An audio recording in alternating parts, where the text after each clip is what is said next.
when I'm dreaming, brother. Even when I'm broke, I'm scheming. Real talk, no gimmicks. Break bread or fake deal. Yeah. If you love me, show it, that's all I say. Break bread or fake deal. Don't wait till I'm gone just to show respect. Break bread or fake deal. Yeah. I'm tryna make plays, not beg for a check. Break bread or fake deal. For real, for real. If I ever looked out, don't forget that day. I ain't rich, but I move like I'm chosen. Same fit, same dream, still focused. Bill stacked, but I still thank God. Ain't complain once, I just play my odds. They see peace, but they don't see stress. They see the smile, not the pain I digest. If you my dog, then ride with intent. Don't cap love, I know what that meant. Break bread or fake dead. You know who real when it's time to spread. Break bread or fake dead. I've been real, never switch for bread. Came from the bottom, but I don't feel low. Had to let some fake vibes go. Still keep it solid, that's night-ish cold. Never hate, just stick to the road. It's folks that smile but don't mean it. Love ain't love if you never seen it. I'm just saying, help me win a little. Don't wait till I'm gone to spin a red on beg. I build. But if you real, you help to feel. Break bread, that's how love spread. Now this cold town, let break bread, fake that. Yeah. I'm still grinding, watch how I tread. Break bread, fake that. Don't show a leg when the table's fed. Break bread, fake that. Yeah. If you with me, then mean what you said. Break bread, fake that. I don't need much, just respect my bread. Real talk, no hate, no cap. Open soul forever.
Yeah, man, we came back. They said somebody got blocked, so I just restarted the stream. It's down to 3 people. I'll be here for a minute. We're gonna chop it up and get into what we get into.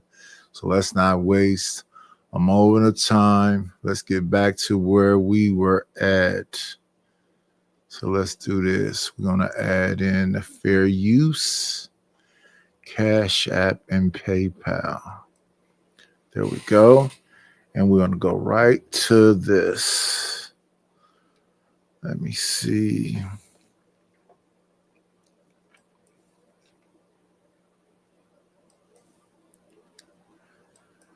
I'm going to share.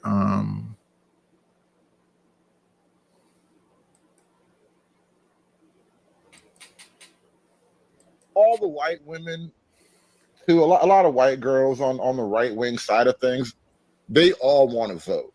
And Pearl is looking at all of them bitches like, y'all some lying hoes. And I really like that about her.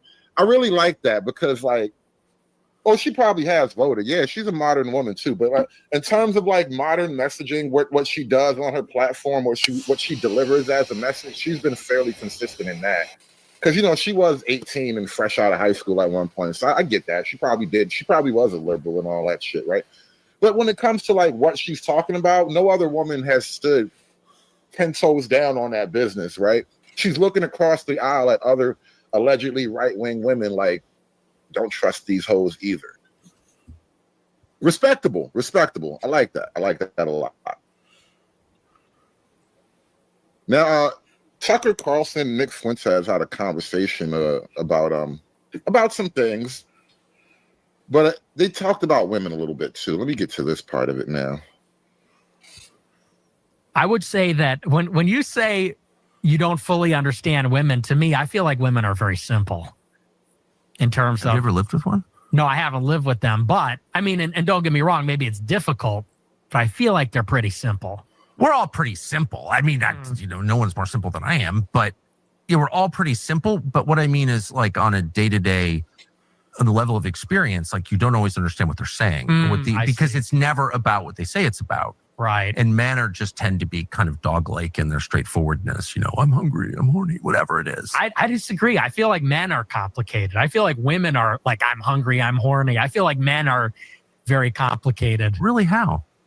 Because men are masters of the universe. Women are the universe. You know, this is what Spengler says about them. And so I think that men have like a deep connection to things like math and space, and they want to conquer the world. Of course. And, you know, things like this. And they're also intensely romantic too.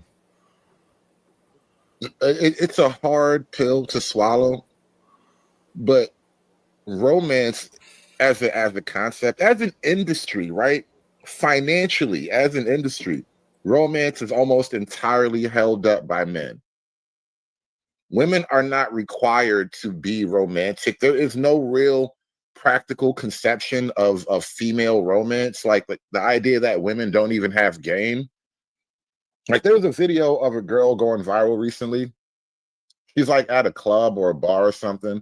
And there's like this big buff dude, you know, everybody's black, whatever. There's like this big buff dude standing right next to her. And she's like just eyeballing him. She's just eye fucking him, honestly. If anybody was getting eye fucked, it was that dude. And she's like sitting right next to him, like she's at a seat at the bar, and he's standing like at the very next chair, but like standing, not sitting. And he's facing away from her, talking to somebody or whatever. And she's just looking at him the whole time. And so he finally notices, like, this chick's just staring at me really hard. And then he says something to her, like, because you can't hear anything, it's a bar. But he says something to her, and then they start talking, right? Like, that's female game. I'm just gonna look at you until you look at me. I'm going to notice you until you notice me, and then you have to talk to me. That's female game in a nutshell, right? Women aren't really the romantic half of the species. And women, I feel like, are actually very primal and instinctual. Yes. They want security. Yeah, yes. Chthonic, you know, they're of the 100%. Never embarrassed by bodily functions. Men are so squeamish. Yes. Women are not at all. They give birth. No, that is absolutely true. But I mean, in the way that women present their concerns, there's almost always something that's not being fully expressed. Like, I got mad at you last night because I was pissed about something last year.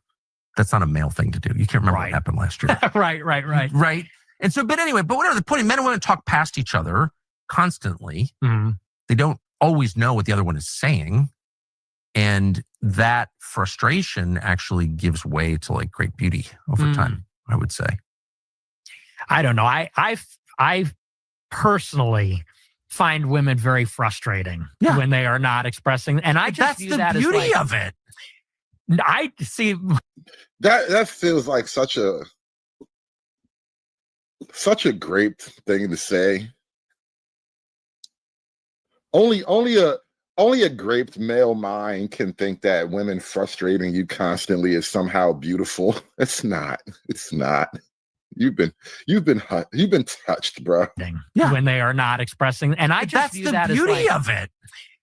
I see the way I look at it is like when you look at your favorite TV shows, right? Sopranos, Breaking Bad, it's like the wife is the villain because it's like the main character, if the wife could just get out of the way, would be running the show. And that's kind of how I feel like. I will say this, right? Watching Breaking Bad and kind of loving the show, I didn't quite get how much people hated Skyler until after I watched it for the first time. Then you know how you go back and you rewatch. Skyler was insignificant. She wasn't important. And in the Sopranos, his wife wasn't important either. He had more gumas or girlfriends on the side. His point to her was, shut up. You got the house, the pool, you got the kids, you got all this other shit. And you knew what I was from the beginning, so don't act stupid now. And then in fucking Breaking Bad, he's a damn school teacher. He was a beta. His wife was already running him. So bad analogy. Watch it, because when you watch a thing for the first time, you get caught up in the moment and the sentiment and all the cinematic stylism of it all kind of overwhelms you a little bit. And Ruthless, this is a brand new stream, so whatever happened in the last stream is not in this stream. So you can easily pop up on this one. You wasn't blocked. And then you rewatch and you get to notice the little subtle things in the plot in the plot, you know? And then I realized that, Skyler was, she was, on the one hand, she was a good gangster's wife in the end, but she didn't support she didn't support Walt at all. And Walt was like, so what if I murdered all these people so I could make millions of dollars and save my family? Like it was the whole meme about it. And it really was funny after I thought about it. But what really closed it for me was watching Better Call Saul. What was that girl's name on Better Call Saul? Because that, she's a girlfriend you would want, bro. Like, no bull. She was a real fucking Bonnie. Yeah, Saul was a fuck up. And his girlfriend or wife or whatever she was on there supported whatever fuck ups he was doing. She went right along with it. But see, that's what they're wanting. They want a woman who'll just put up with a fuck up. To his Clyde, she was great. And I don't remember anybody on the internet ever having a hard word to say about the female character in Better Call Saul. She was Kim. Yes, Kim Wexler, man. She was a beast, bro. Anything he wanted to pull, she was down with it. Anybody that needed to be a victim, she was like, hey, man, it's a tough game out here. She was definitely down with it. And the Godfather, Kate, was the victim. Yeah. Yeah, bro, the villain in Sicario, that's another one. The white girl who was the protagonist is technically the antagonist if you think about what the movie is showing you. This is why at the end of Sicario, Benicio del Toro had to put her straight. Listen, you need to get away from here. This is the land. Yeah, because Benicio del Toro at the end of the first Sicario wouldn't threaten that woman. First, they sucked her in and be involved in the shit that they got her into. She didn't anticipate being in investigation where she's in a house and all the walls is covered with dead bodies, and then when they open up the sheetrock, they see body after body after body. Then they cut a person in half, and one half is another person, the other half is another. She didn't anticipate all that stuff. But at the end of it, what did he do? He bounced up in her damn house and put a weapon to her head and then threatened her life. You can either let this go or we can get you up out of here right now. Wasn't no choices. She had to make the right choice. Sicario is a cold ass movie. The victim, yeah. Let me see. Yeah, bro. The victim, yeah. There we go. Yeah, bro, the villain in Sicario. That's another one. The white girl who was the protagonist is technically the antagonist. If you think about what the movie is showing you, this is why at the end of Sicario, Benicio del Toro had to put her straight. Like, listen, you need to get away from here. This is the land of wolves. You're not a wolf. Because she was kind of like, her job, technically her entire function in that role was to snitch on everything that they had done, right? And so he's not lying. Nick Fuentes talking about like the female characters in movies kind of low-key being set up to be this weird subversive bad guy. That's totally right. This is why when Tucker said, like, no, female chaos is beautiful. No, it's not. That's a very great thing to say. You've been clearly touched in the head. Find women very frustrating when they are not expressing. And I just that's view the that beauty as like, of it. I see the way I look at it is like when you look at your favorite TV shows, Right. Sopranos, Breaking Bad, it's like the wife is the villain because it's like the main character. If the wife could just get out of the way, would be running the show. And that's kind of how I feel like Ayn Rand. I agree with her about this. She said that the wife's role is like hero worship. The guy is the hero. The guy is supposed to be the entrepreneur, the conqueror, whatever. And the woman is really supposed to support the man's goals and be in his. I realize this is coming from a gay Mexican. You do not Well, like he obviously hasn't read into Ayn Rand's life. She was right next to a dominatrix. pretty much. She pretty much did not fit her own model for a wife. Yeah. Nick Fuentes looks crazy right here. And Rufus, we restarted the stream so that you could come up here and say whatever nonsense it was that you was talking about. Don't make me start a brand new stream and then act like you still blocked. That is not the situation, sir, because you wasn't blocked in the last stream. His world, and I've that's the felt that last way. thing successful men need is more power worship. Shut up, Tucker. You know, the other day we were given Shout out to Tucker Carlson with the bullshit. Let me see. Come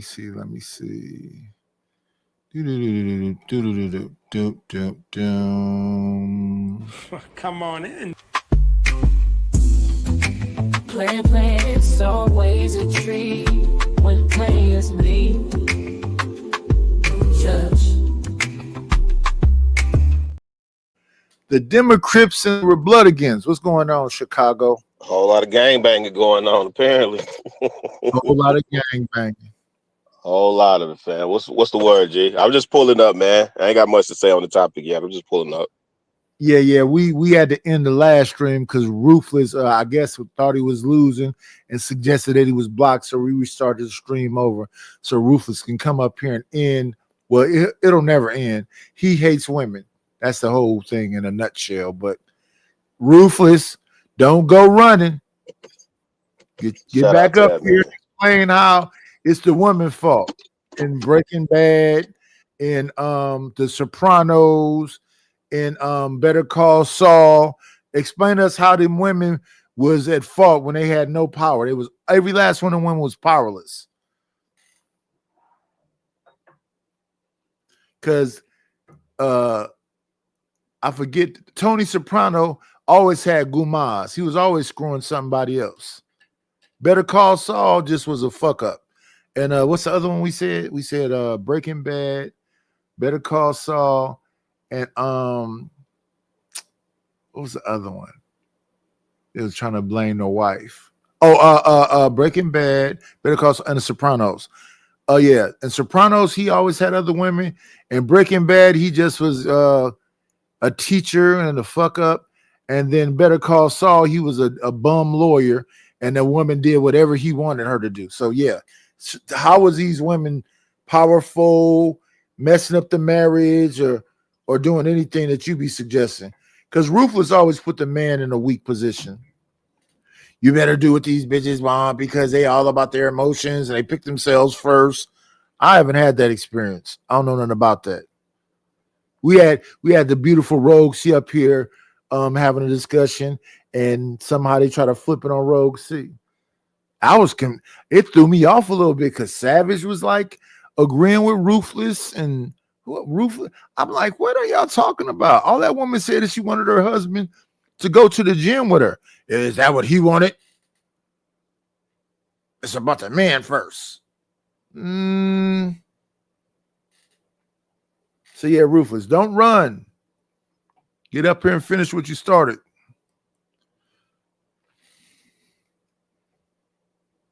And look, he's still saying he blocked. You're not blocked. I don't block anyone. Cut that out. Blocked how? Andrew Wilson a hard time. But one thing I will say, this is why I was uncomfortable about the overall outcome of it all. But one thing I will say about Andrew Wilson and Rachel Wilson, she is attempting to play her role, at least in the public. Who knows how it is behind closed doors, but from a public perspective, she is at least attempting to play that role of my husband is the best guy. I'm his biggest fan. I'm the number one cheerleader. And I respect that about what they're doing, because that is how it should be done. All other things to the side, So what are the other factors that prevent? I'm sorry I called you gay, by the way, but I think I'm just too old or something. I'm like, what? Why is anyone married? You tell me. Why? He seems gay. Don't be sorry for looking at what seems obvious. He seems gay. Why aren't people married? Well, I mean, honestly, it's the women. The women are extremely liberal. No one talks about that. They're increasingly they do, especially after the last election. There's a 45-point difference between men and women. The men are extremely conservative. Increasingly, the women are extremely liberal. What are they liberal on? What issues? Like, what does that mean, liberal? Oh, they're very feminist. Like, actually, extremely feminist. Yes. They don't believe that, do they? I think they do. Really? Absolutely. How yes. Can you believe that? I think gender roles are a construct, that none of this is inborn. I think that they are extremely feminist and extremely liberal. So I believe that they're liberal and feminist. I believe that is the case. Like, you'd have to be an idiot to think that. They're not idiots, Tucker. They're girls. See, that's where it becomes unkind. They're not idiots. They're girls.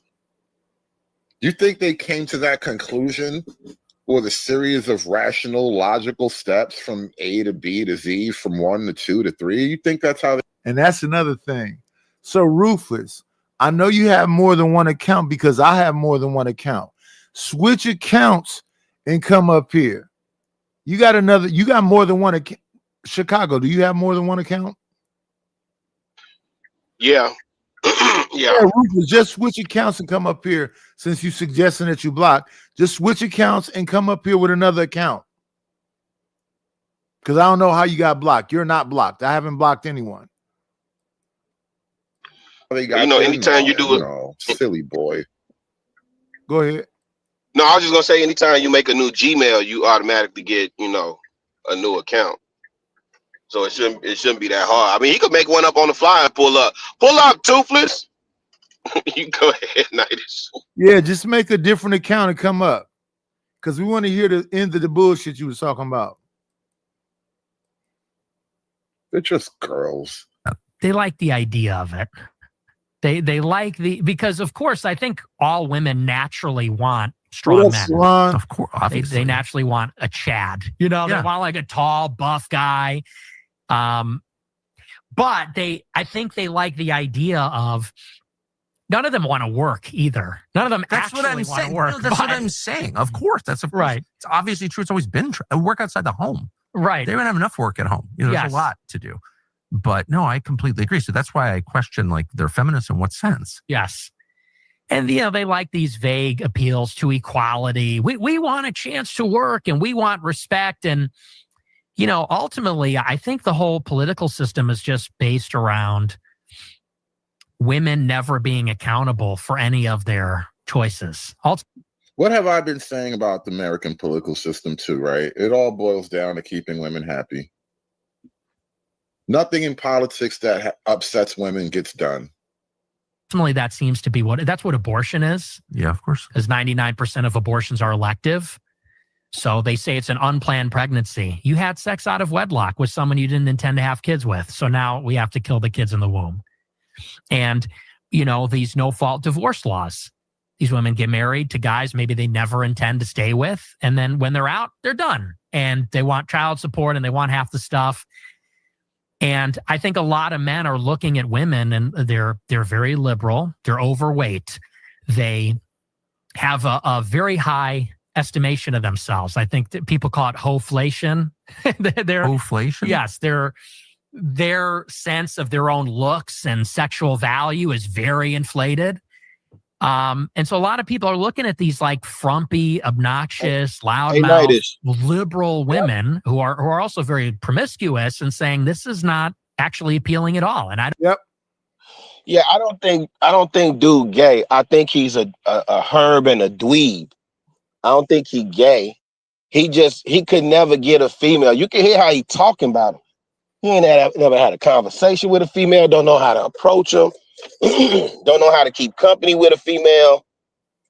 So he sound like somebody because he's using all of the red pill, the manosphere, the incel rhetoric. I think right? a lot of gay too. You said you think a lot of people what?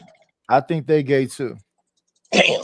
All right, go ahead. I would want to disagree with Sharon, but I think a lot of them are lovers of men for sure. Damn.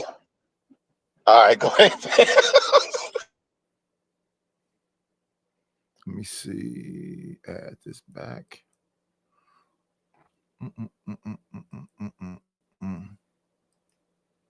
I don't want to start a family with a person. Sounds like awful. this. Yeah, it is. But if you believe in the patriarchy, as I fervently do, because it's just reality, we didn't choose the system. We were born into a system that is part of nature, can't get out of it. So if you believe that that's true, which it is, then you think that men should lead. And if it's going to be better, men should make it better because that's their job. Right. So you don't want to give them a pass, do you? It'd be like, it's all the girls suck. So I don't even blame it on the women because I think that it's the incentive structures. Women are allowed to do this by the legal system, by kind of social norms. Technology is a big part of it. The attention that is available to women. Women go on Instagram and they get attention from thousands of men. So it's the incentives. But I would say that, because I hear this all the time, people say, well, the men need to step up and be better and lead the women.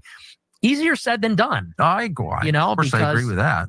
They're at war with the system and not even just the system, but also society. And this is another thing that bothers me. And I accuse Black women of this hypocrisy directly. Like you're telling Black men to be at war with the system, but Black women are really. They're a part of the system. There's no system really without them. So that you saying the Black women are part of the system? Yeah. I believe that as much as Jay Prince protested, he's a part of the system also. Yeah. He's just a male baby mama. Yeah. Well, so as much as he protested, that's why he protests against it so much, because it is his husband.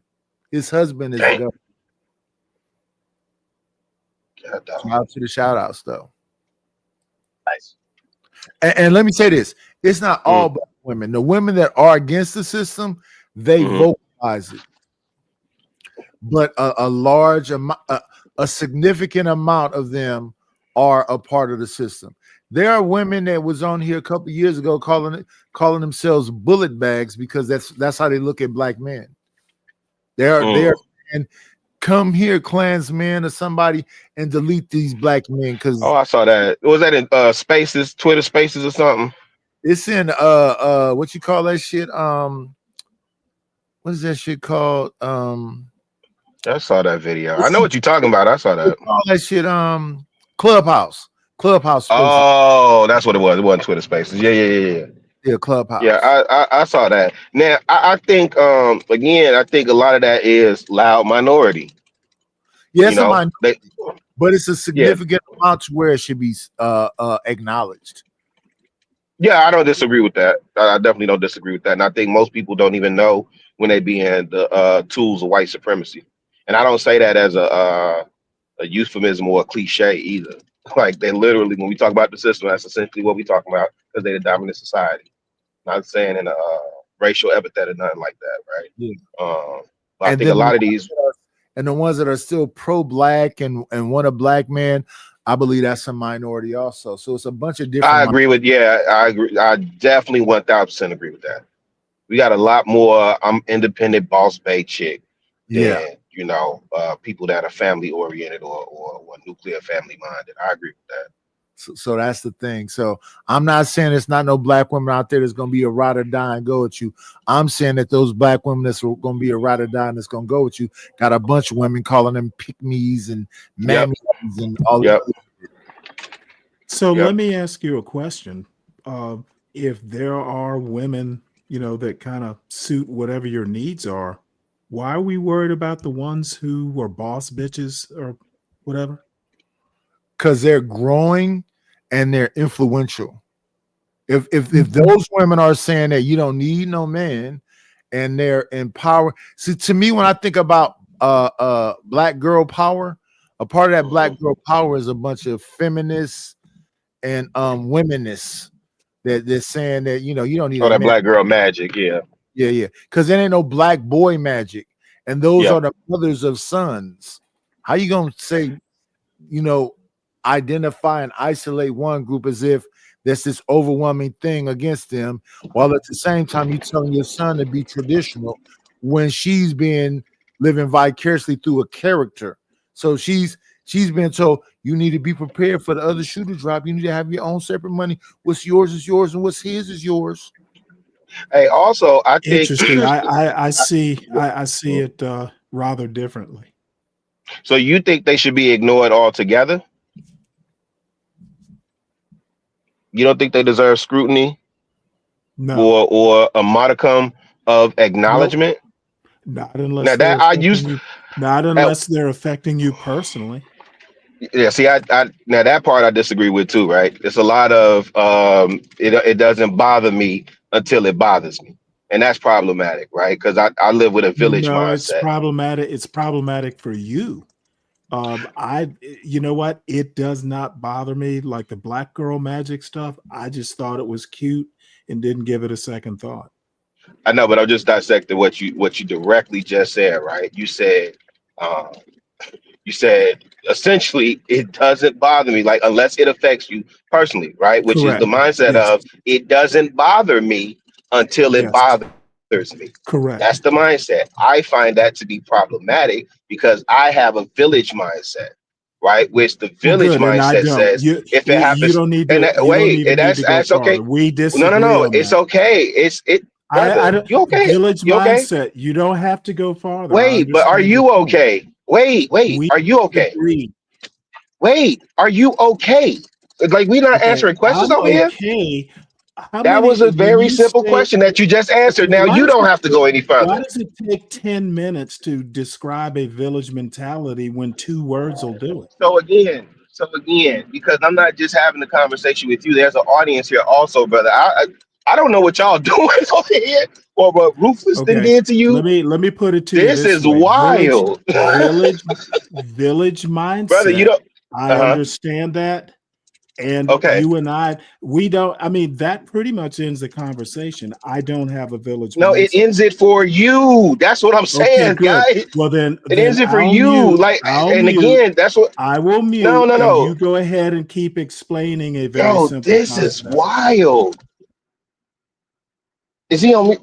Hey, not, what the hell is in the air? What's going on over here? Like It's a grown adult lot men can't have conversations. of people that perspective is just them. It's just me, and they don't give a fuck about the I'm village. okay with And that's that. and that's the issue with us. The people that believe that there's a village is a minority of people also. Yes. And I was No. Yes. You're talking about a mischaracterizing me. I was talking I about worry about the village so I when it's said time that- to worry about I the said village. that Otherwise, I believe don't. there are communities, but they're small communities. So you got the Hebrew Israelites, they got their community. You got the Nation of Islam, they got their community. Right. You got the D1, the sororities and fraternities, they got their community. D9s, yeah. One community that doesn't exist. Okay, and Yeah, let me I'm correct okay. some folks. I'm not against community. I'm for community when it's time to worry about the community. Basically, I mind my business, and when it becomes my business, I act. And so So I'm not again, that is, anti-community. and I'm that was what I said. I found problematic, right? okay. Because Well, you that's find it reactive and problematic. not proactive, right? And that should be Okay, okay with you. no. That should Again, be not okay with you. That I reactive. find it problematic It because is not that's my reactive. perspective. That's Okay, me well, and I'm not mine, interested in your perspective. Maybe the audience is. So you're brother. talking And to the let audience. the You're audience be. talking to Hey, the man, you audience, sound not like to one of me. my exes right now. Like real Okay, you talk. know what? I sound Like like you I are don't put up with super feminine bullshit. right now. Maybe I your have exes no. put up with your Yo, bullshit. you sound like a real feminine dude Okay, right I now. don't really care what you think. Like, is it that time of the month for you, my guy? What's going on with you? I put out my What's perspective. going You on? go ahead and You sound like an react independent to it. boss chick that's You not finna talked put up about with that man no more. You're not finna put reactive your and hands on me proactive. again. You go ahead and react. Go ahead and react. Jesus Christ. Jesus is not going to help you, son. That is crazy. Hey, man, Yep, I'm it's 51. crazy. I don't know how old you are, but I'm definitely not your 60. son. I'm Respectfully. 60. So Okay, you either my older brother okay, or uncle. you So can I'm not get your son. all upset. So I'm You not can your get son. all And for you upset. to be I 60 have and talking spoken like my that is mind. crazy. Now you go ahead and I have react. spoken my mind. Yes, tell him, Good. boo. That's right. Hey, you go ahead and you act the clown. 2 snaps But in a circle. You I've tell had him. my say. Now, why don't you have That's yours? right. You did that. It's your turn now, son. It's your turn. No, you had a big girl. I don't know what the hell going on over here tonight. Notice you're the only one laughing. Yeah, I'm definitely the only one. If you want me to get at other people laugh or not, I find you funny.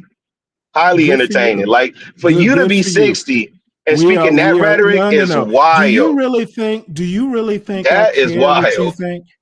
I'm 60 and I don't care. I don't care what you think, boo. Brother, look, now my feelings are I'm hurt. not your brother. Don't call me brother. Now my I'm day not is your ruined. brother. I am not your brother. Okay, whatever you are, whatever pronoun you claim, whatever you identify as, Is now my brother a day is ruined. pronoun? Now my day is ruined brother because you a didn't laugh at pronoun? my joke. And Nope, listen, didn't man, laugh at it. you're real condescending, man. Yes, I Hey, am. when you were younger, let me ask you this: when you were younger, did they Okay, pick no, on you? you don't need to know about my childhood. Let's stick to the topic, son. Before you get, because I'm way better at getting personal than you are. You don't need to know about my childhood. Let me tell you something.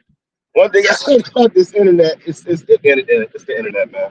So you can get personal, you can do whatever, you can say whatever. Okay, like I said, I'm actually not even hard to tread find. lightly, son. You don't I'm need not to even know hard to about my. find. You don't need to know about my childhood. And So let's listen, move hey, on. all of a sudden, Let's I stick already to the told you what it topic. is. So Let's if you want to get, hey, listen, if you want to get real disrespectful with the name, call it. Keep calling me son. Then we can get real Son, disrespectful on this platform. Let's try it. Let's see how it goes. Let's see how it goes. Oh, I say I'm controlling you, man. Yeah, keep calling me son. We gonna No, see where you're this not goes. controlling much, son. Yeah, because you gonna keep calling me son, and then we gonna see what's I happening. am. Because you Because I interested, know right? it Because pisses you now you off. That's interested. why I'm No. doing it. It pisses Oh, you you off. think That's this why I'm pisses me doing it. Why do you think I'm doing it? Hey man, yeah, you I'm controlling you. You told me not to, and Hey, I'm you gonna do it right. You now. just like a female. You Dude, you told me not to, and I'm gonna do it pretending, anyway. pretending, Yes. keep pretending that you're Yes. controlling something. Anyway, like I said, I've said Oh, what I heavens had to to say. You Murgatroyd. don't need to know any more than what I said. Hey, what was that? What was that Snagglepuss? What was- This dude cannot be real. Go Yeah, I back think to that the was. playing that video, Nighters. This is hilarious. I'm trying to get over this cold, man. Hey, dude, you hilarious. I forgot I was up here with you before. Mr. Murgatroyd. And On mute. but Okay, it caught let me take it out of movie format and go into to real And life. also, Sky Daddy, I think, leans towards my argument as well. But come back to it. Continue, please. Yeah, I guess the competing model holds to the view that the charge is you guys are living in fantasy. This is quote unquote reality. And a lot of the assumptions that are made by the people who are stating that they have built everything off of reality doesn't follow that model whatsoever. So if you were to kind of start with the Age of Enlightenment, with I would say the gold standard of it, heck, the platinum standard of everything, the Newtonian science and the whole nine. Yeah, evolutionary psychology and the Darwinian model is so far removed from anything that resembles science in that realm that the real scientists within the realm of physics, they laugh at it. I think Darwinism kind of leaves out the human element. Darwinism almost attempts to be a mathematical equation Without the math. spirit. No, yeah. Well, I guess no. It's mathematical in and of itself. That's not what I'm saying. Like they're saying that one thing leads to another. They're attempting to be logic, but the problem is there's like the God in the gaps. Like how does a dinosaur just become a bird? Right. That's kind of there's a problem there. And so, and also when we just make it, when we're set that aside, right? Still talking about Darwinism within the context of the human spirit, it is kind of leaving out the human element. Humans just choose. We have rational and irrational decisions that we make, and those things are a part of the human makeup as well. And I think it kind of attempts to act like one thing just naturally leads to another because of pure logic. Logic can, follow many, many paths. Logic doesn't have to be logical. But that's the whole point is either if you use just choices or quote unquote logic, one, the Darwinian model doesn't use any math at all. If it did, it could do predictive stuff, which it has never done. And the other side of that is with the choices and the logic. What I want to know about Hood Conservative is why is all the niggas he know got a lisp? How could you find this many niggas with lisp? He got a list. The other nigga got a list. This nigga got a list. What the fuck is going on? I've never seen these many fucking lists before.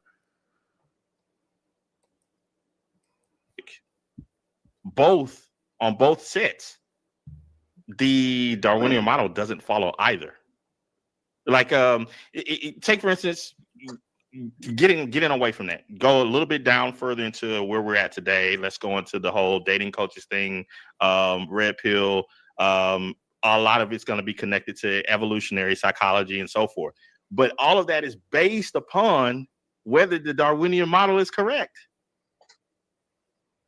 Okay, I see what you're doing there. I think it's one of those. Now I think it is a baby in bathwater problem. I think that being said, there may be some issues of the Darwinian model that are solid, right? But And then now we're And quitting. then there's a lot of issues that go even further beyond that. You're basically stating you're trying to re-engineer human history, and the whole time stating that you have no rationale for why mankind or humankind ever got to the point of where they just made choices on what they wanted or so forth. You're starting from the point of the environment was this. Caveman had to do this in order to survive and such, even though you have no scientific method of how you can research that, how you can do any sort of testing. There's no standard of falsifiability or any of it, but you're just going to go with it, which is what most in the land of physics would just call storytelling.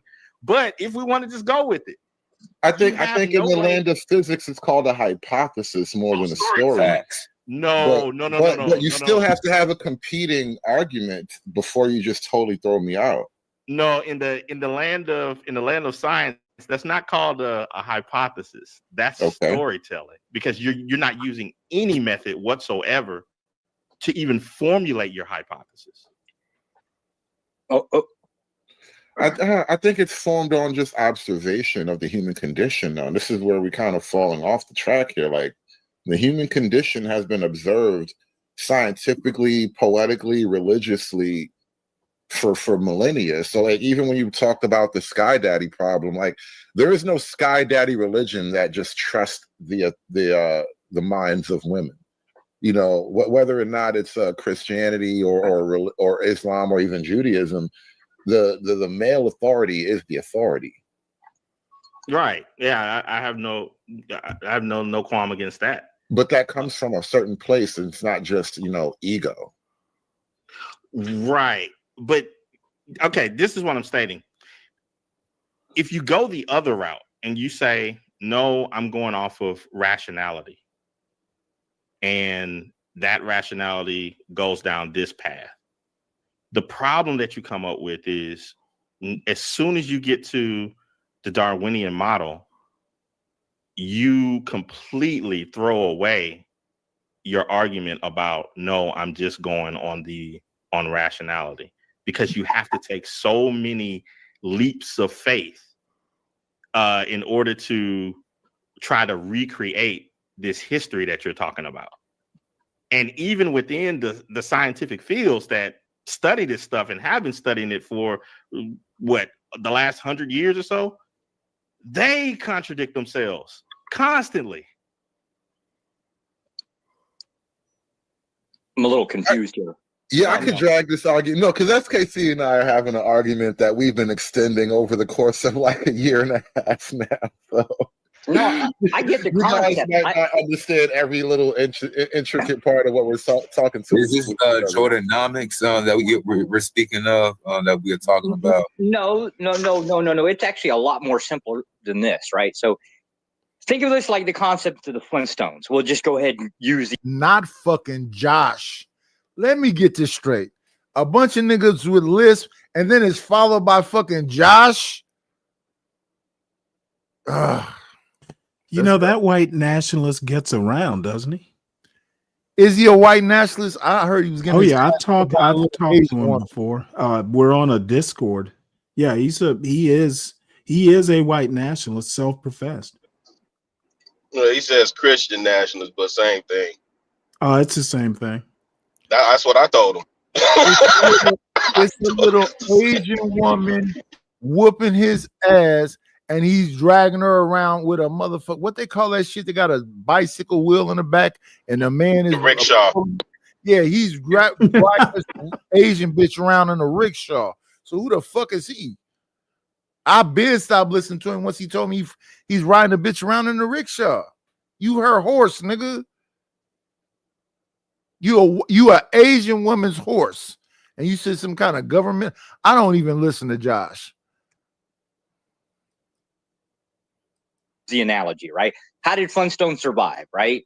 I mean, they obviously had tools in that concept, like they had cars, right? But they powered them with their feet, kind of thing, right? The dinosaurs were either generally friendly or They utilized the dinosaurs as, I don't know, like the same way we would utilize a horse as a tractor kind of thing, right? The concept, though, is based off of less of the cartoon concept. Was how did the cavemen defeat or control their environment? They had to have some form or another had to create tools. Did they create weapons, spears, throw rocks, right? Like, how the hell did they hunt?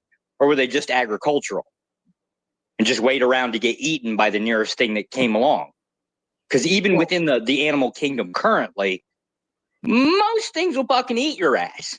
Well, Josh, Fuck is he this is talking a about? part of the argument SKC and I were having that we're talking over this, and let me just say this plainly.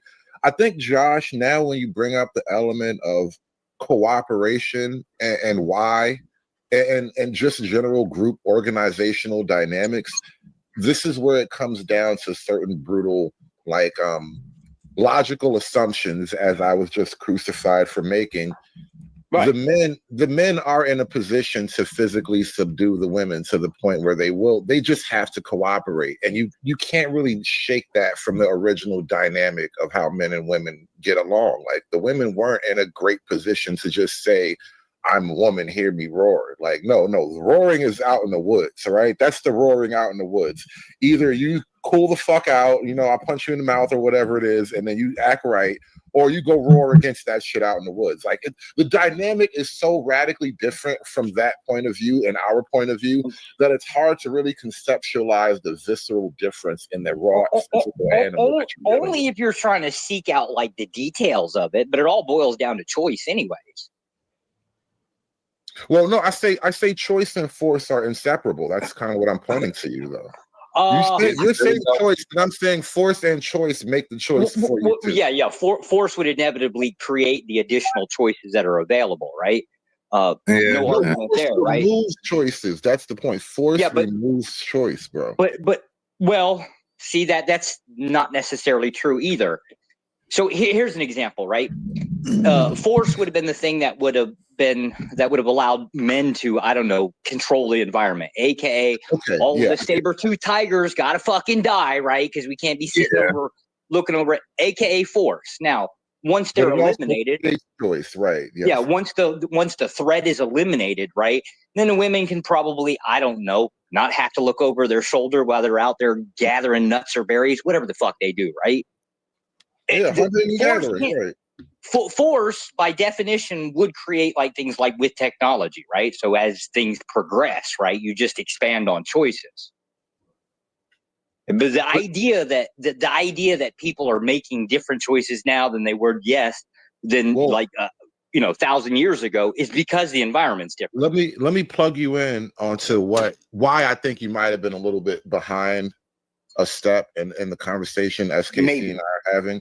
We were extending kind of unintentionally, but by definition, just what happened. We were extending a conversation that we had previously about love versus duty and responsibility. SKC came from the argument of love and the more like intangible argument of love, the agape, as he was putting it. And my argument, and this was the thing, like he was talking about, especially from Black America perspective, he's saying that Black America lacks love. And that's part of the reason why we can't really get it together on a family level. And I'm arguing that actually we lack a certain order and structure, like that the responsibility of family and legacy. And that's really why we can't get it together. Like, collectively, the men and the women haven't embraced the responsibility. Hold on. I'm just saying. Go back to the love concepts. Wait a minute. We were extending that conversation today, just now, talking about the more evolutionary psychology aspect of it, and this is part of why it ties together. He's arguing essentially, and this is what I'm going to accuse SKC of now. You're arguing that even from a more primal, primitive dynamic, when it was all or nothing, you had to do certain things to survive. Love was a primary motivation, and I'm arguing from a position of force, right? Whether it was the environment forcing behaviors on you, whether it was the men had to force behaviors upon the people below them, which is the women, but ultimately, love wasn't what we were built on. We were built on people who were forced to make certain decisions that made their group stronger. And then we repeated those actions. And within the safety and the comfort of those repetitive actions and the productivity of it all, we could now have room for love. Can only conclude that if we all agree on a definition of love, which we don't. But it doesn't shake what I'm saying. It just makes it a little bit more complicated. But because what is love? I've been asking that all day. What is love? But you don't even get to consider that if you're hungry, you're cold, there are predators at the gate, there are enemies on the hill. Like, you don't even get to have these conversations without fixing and I'll even argue that back and forth with you, Hood. But if you want to go with the whole, ultra super rational thing and so forth, okay. Well, when did duty become duty? Duty to do what? Duty was always duty. Duty is life, and that's why love comes second. Right. Duty to do what? To survive, to procreate, and live, to create, to procreate, to protect what you procreated. Like, the duties are almost existential to life itself. And so once you're alive, the duties now start to present themselves. No, kind of stretching some definitions here, aren't we? Are we really? Yes, because the concept of duty would have some type of ideology behind it. Less than that. Okay. Less than that, right? It's just basically survivalism. I will go out and fucking build a house because I don't want to fucking die of like pneumonia or some shit, right?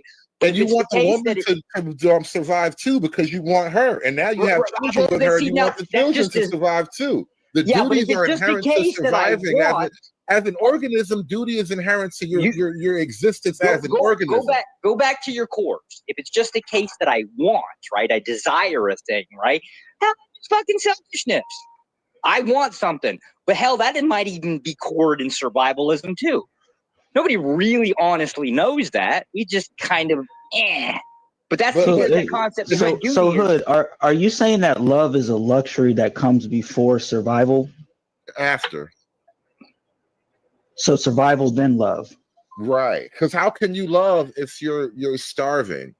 This is why they say the hookers don't love you, right? Because she's doing it strictly for the money. Like, she probably literally has a pimp to pay and kids to feed, right? So, like, love comes after all the other things. I would argue it's the other way around. I think love enables survival needs, because if you didn't love anything around you, you would only be concerned with your survival, not everybody else's. Hold on. Love. I think was missing. Whoa. One at a time. Love enables survival needs. I'm going to need you to slowly walk through that because I think you're wrong, but I don't want to just jump off a cliff. Love enables survival needs. How do you get love before survival needs? Because if I'm concerned with my survival, why would I be concerned with anybody else's survival needs outside of myself, if not for love? And I'm not talking about the floaty kind of love. What instinctive biological need outside of that would be the case? Because if I didn't love anything and I just needed to survive, I would be focused on my survival. Why am I focused on my wife and my kids or any of that stuff? But that's kind of my point. Love is separate from survival need. It's almost completely detached from survival need. The survival need is paramount. The only way you can make that claim now is if you actually hammer out and define love, right? That's the thing we're all dancing around here. Because no one can properly define it outside of like intense emotion and affection. Like, what else could it mean beyond that? Then if it's the case that it's a thing that's outside of definition, you could just as easily argue God of the gaps, right? Well, it's got to be the logos. Love is a God of the gap, bro. Love is literally a God of the gap. That's why I don't like to rest on it purely. Like, I love love, and I'm bad at it because it's why I don't like to stand on it, because nobody. Because only fools fall in love. We're gonna keep getting back to that damn song, that damn phrase, because that's why it happens. I would say in the context of what you're saying, right? Because I like the strong and intense need, but more importantly, love is evolution. I would say it's evolution's trick to make you invest in things that don't immediately benefit you, because survival is an immediate benefit, And if that's the case, then it's genetically hardwired in there. Let me ask you this. It's built in. Do wild animals love the way human beings love? The way? Nothing. No species does the exact same thing as the other. So when a mother bear is attacking a person because their cubs are around, that's not on a human level one of doesn't love, equate. right? One doesn't equate. Oh my goodness. They're having a diva off about what the fuck. Oh my goodness.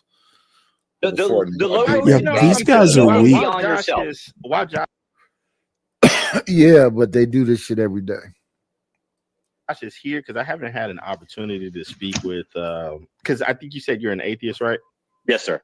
All right. So I just have a question about that. Like going back to the whole origin of life thing. Okay, I get the story about the cosmic soup and the other renditions. Let's say that they're perfectly correct. Freeze. Are you assuming that? Or I'm sorry. Are you expecting me to account for like a creation for my own model?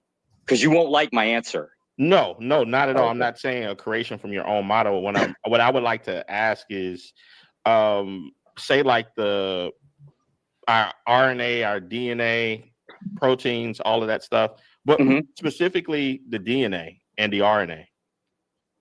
We know a lot more about that now because of the Human Genome Project and how it passes on just tremendous amounts of information to our progeny and so forth.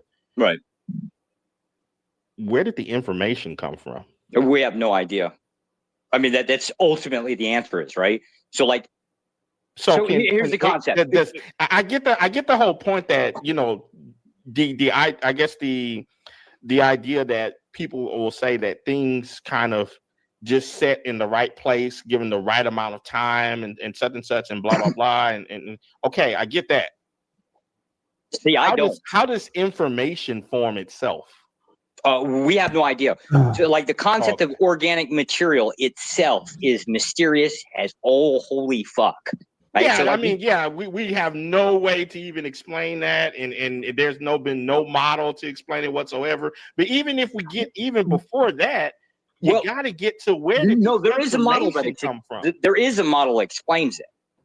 Yeah, but it just has no math.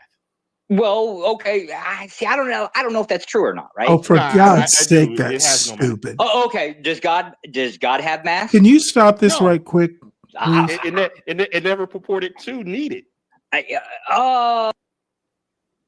Okay, not a one of these motherfuckers has any form of a science degree. We can't explain it all, but we literally map the human genome. Watson and Crick, I think it was Watson that just died a couple weeks ago, basically diagrammed out the DNA molecule. We have enough to go on. We have enough to basically clone people. Okay, these guys, it's just basically a religion versus science argument. Just boring. They're fumbling in the dark and they're making fools of themselves. That's pretty much my speech. Religion? Well, I know who SKC is. He's pretty religious. No, I'm saying what you choose science over religion. Yes. I kind of think that's where humans fuck up, because that's like, to me, you that's could very well be right. I wouldn't necessarily disagree with you, but you choose your poison. You can go religion or you can go science, and I choose science. I believe they've been cloning and they will continue to clone. I remember they did that thing with Dolly some years ago. Yeah. They've cloned. Well, essentially, they've done it. there's a process, some in vitro process, which is like cloning. I also, well, go ahead. I cut you off. My bad. I know that they just got through recently talking about bringing the dire wolf back. When they keep bringing this back, what is the fuckers the final analysis when you keep fucking around and what you gonna do next? Fucking Jurassic Park, bring back a dinosaur. Well, did you read the story that this big dam that they built in China literally affected the Earth's wobble because it collects so much water? I'm sorry, it affects the Earth's rotation. It wobbles. By I don't even know how they measured it, but we alter nature all the time. We've been doing it since we were in caves. So Yeah. I'm not someone who will bash someone who believes in religion. I think religion has done a lot of good things, throughout the eons. But it comes down to which do you choose? And, people actually oftentimes split the middle. You'll hear about physicists who are devout Christians, etc. To me, religion is a personal thing. I'm not one to get up on a panel and go back and forth like these guys do. They just like to talk. I believe it's personal also, but I think that it's kind of like how if you believe in the idea of Babel, how Babel happened. I think it's like thinking your finger at God. Playing games and what's the final outcome of that, and all this shit that you're doing. What is the purpose of bringing a dire wolf back? What is I don't know. Dinosaur back. I mean, there may be a purpose. I don't know if there is or isn't. Right. So that's what I'm saying to the scientists that do these things. What the fuck is the purpose? They're extinct.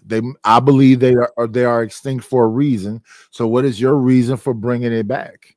Well, I mean, if they're extinct because man took over their habitat, then you know what the cause is, and you probably understand why they want to bring them back.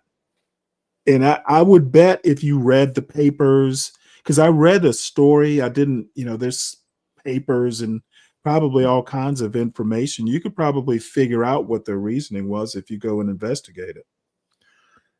So you, as an individual, do you think we need the dire wolf back? Why not? What about Nephilim? And it's not exactly the dire wolf. They had to cross it with something else. Yeah. I understand that. But what about bringing a Nephilim back, a fucking giant? I don't even know what that is. Well, the Nephilim is supposed to be the angels slept with the humans and they create these giant people. Well, you know what? If you can find the genetics for it.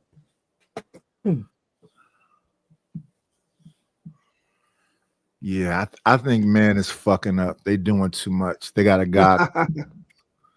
Well, I'm not one that would dispute that point. There is going too far. Yeah. Big Bang again. Knock us back into the primitive age. The scientific method does. Man, we get into some deep, what's the name, metaphysics stuff. I like this shit. Go ahead. I don't know. You don't get these conversations outside. When you're on the Chitlin circuit, bro, nobody on the Chitlin circuit talks like this. And not only that, now that can you stop this one more time? We're talking about. Okay, these guys are acting like they are. I don't know whether they're trying to imitate these Jordan Peterson things where all these pseudoscientists get around and talk about nothing in particular. This is not a high level conversation. Well, they want it to sound like a high level conversation, right? And it may be for them and their audience. The reason why you should support us and don't fuck around with Stanley, because Stanley ain't talking about shit. He's a fucking moron. He just believes in his own thing. The hood conservative with the lisp and whoever the other goofy motherfuckers over there. We're talking about This is special shit. This is the real shit. I always laugh at people that talk like that. This is the only place you can come to get this kind of information. Well, going from Darwin to love, it's very Jordan Peterson like. If you've ever listened to Jordan Peterson say debate Sam, what's his name? I can't think of his last name. It's very reminiscent of some of these. If you remember the what was it, the intellectual dark web? That's what it sounds like. And none of these people in the intellectual dark web, for instance, the Weinstein brothers, Jordan Peterson, Sam Harris is the guy I'm thinking of, and some others. They're experts in their field. And when they go into, when they try and go interdisciplinary, they fall flat. The problem with a lot of public intellectuals is they think the title public intellectual gives them credence. If you're a psychologist, why are you talking about DNA? Unless you have, some sort of, study. And I'm not saying you have to have a degree in it, but, you're not an expert necessarily. Why talk about something without prefacing it? Hey, I'm no expert, but this is what I think. I can live with that. But just not prefacing, people will start thinking, well, ooh, this sounds good. This must be the actual answer. And dude, I haven't been in college in almost 40 years, but I've had cell biology, I've had genetics, I've had biochemistry, and nothing that they're saying, it's all like kindergarten talk. Well, they want to feel like they are the experts. They're entitled. The reason why you send us money is because we have the answers. We have the solutions. They did say talk. They didn't say answers, to be fair.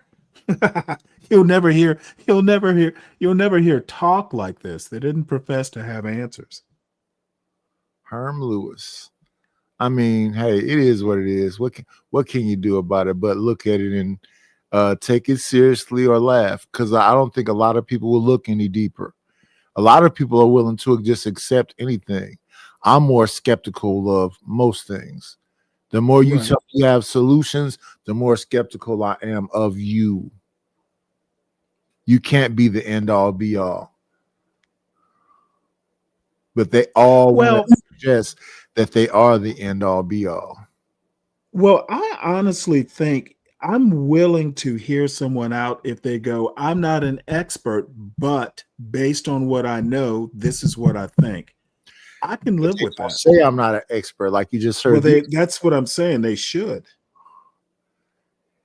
They should, but they don't. Right. And I know I'm being persnickety and kind of fussy about it, but look, people will insinuate, and I'm not casting stones here, but people will say, well, Stanley, you don't care about community. Well, actually, I do. I do have a problem with a bunch of young black men getting up on a panel and sounding just incompetent. They just babbling. I have a problem with that. They just babbling and saying shit. I don't know how many people say, Nightish, I like your work. I really want to work with you. I'm going to put you on some kind of blah, blah, blah. We need to sign a contract. Where the fuck is the work at? What all this shit? Why are you talking to me? Stop talking to me. Because that's all you're really doing at the end of the day is just talking. You're not doing shit. We scientifically and metaphysically and psychologically and okay, you know how to say big words, but where the fuck is the money? Where's the contract? Let's get to some contracts. So it's hard for me to listen to most of these motherfuckers because I look at a lot of these people like, oh man, it's just like we listening right now to fucking Hood Servative. I listen to him and I'll be like, dude, you sound like you got a lot of solutions when you don't have one. You don't have one solution. You just like having the arguments. And even earlier today, they said, well, you simping. No, what I'm saying is that it's a bunch of men up here, and we're saying what we're saying. Then a woman comes up here and tells us about her personal situation, and y'all all dogpile her. Why can't y'all have a conversation? Well, the problem is she look, I talk about taking anecdotes and pretending that they're universals, like your particular, what happened in your particular life, using it as an example or template that, everybody goes through this. Well, my husband did this, so men are like this. There's a problem with that sort of argument. Not Yeah, every it's person not is about men, it's about your husband. Your husband. correct. Correct. Right. So that's the thing. She's saying that she's willing to follow some leadership. They hear her say that, and then they go into a whole thing about, okay, my leadership will be like how I'm going to fuck over you. You have to accept it. They don't say no positive shit. Oh, no. It's not like I said, listen, dude. I know for a fact that niggas choose their car over their woman. Their cars will get them tires armor out every 2 weeks. They're gonna take it to a detail shop. They're gonna do X, Y, and Z. They look at their car in a certain kind of fucking point. Nightish, how is it that you got a whole woman at home that you completely ignore? She said she wanted her, she got a little heavy after she had a baby, and she wanted her man to go to the gym with her. And they're like, no, I go work out with my guys. No, I understand. Nobody's telling you stop working out with your guys, but why can't you acknowledge that she needs you to support her in the gym a couple of days? No. I'm the leader. And I'm like, how is this a leadership fucking conversation versus your woman needs something from you? Can you provide that thing that she needs? They made it something way more complex. And all these bitches want control and they want to change you. I didn't say none of that shit. I don't know how they jumped to that. And then all of a sudden, Ruthless said, oh, I'm blocked. I can't get back. Nobody blocked you, Ruthless. Let me ask you a question. Speaking of leaders, while you were talking, I was thinking of one or two times, I think one of the things that if you are so into leadership is you always want your wife to look at you as a leader and you like lead by example. Um, you know, I just think that a leader, I don't know, I just kind of look at it from, my military leadership experience. For instance, if your men are in a chow line, the senior man eats last. You literally line up from most junior to most senior, and that's how you run people through that chow line. Usually if you're on a ship or in port, you're not going to run out of food. But if you're out in the field, behind enemy lines or something like that, there's the possibility that you might run out of food. You want the junior to the senior. It's just how it's done. And what if that a platoon leader or company commander just decides, what, I need to get it, I need to hop in line because I got something to do. Dude, nobody's going to respect him after that. Leadership is a funny thing, and I fear that a lot of the people that I hear on these panels describing what leadership is or saying I'm a leader, have you ever been tested? I know what leadership is because I've had to do it. I somehow or another don't get a warm and fuzzy feeling that a lot of people talking about leadership on these panels understand what leadership is. Leadership is a lot of self-sacrifice. These motherfuckers is crazy. They're not fucking leaders. They're just insane. I'm looking on fucking IG right now. I'm looking at E Black take a picture of himself in a fucking bathroom. And what the fuck is this? Women do this. Why are you fucking taking a picture of yourself in a fucking bathroom? It's a leadership shot. Oh my goodness. This shit is insane. It's insane. Here go another picture. Fucking Dapper Dan dressed in purple with a bunch of ruffly shit on. What the fuck is happening with men in 2025? How old is Dapper Dan? 70, 80? Oh man, I don't know. I know the name. I can't picture him though. Is he a Dapper Dan porn is the one star? who created all this damn fashion for the fucking rappers in the 80s and 90s. And he used to take like Louis Vuitton and Fendi and Gucci and all this shit and over exaggerate it. So then eventually, I believe it was Louis Vuitton. One of these people hired him now in current time, but he just looks insane when I see him. He's in the middle of the street yelling he's from Brooklyn or somewhere. He made clothes for fucking Mike Tyson and a lot of these rappers, Run DMC, all these different people. But when I see him, I just be wondering, is he okay? A lot of these people, I wonder, are they okay? What is the fucking point that we making? I was talking to somebody the other day about what is this shit where people are taking corpses and putting them in clubs and standing them up like they still alive and throwing money around and having women twerk on them. And what are we doing in 2025?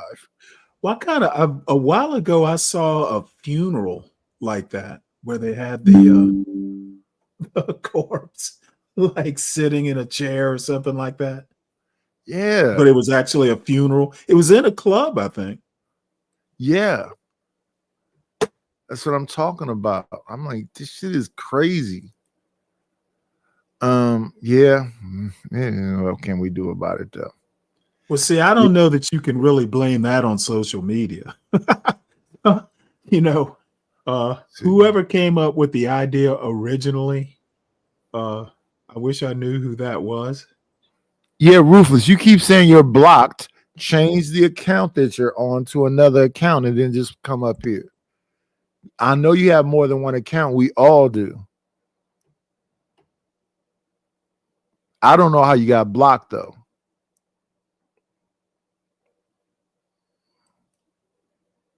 I don't even block James Kills. I don't even block Fighter Complex. And that motherfucker says something about my deceased wife. I don't block anyone.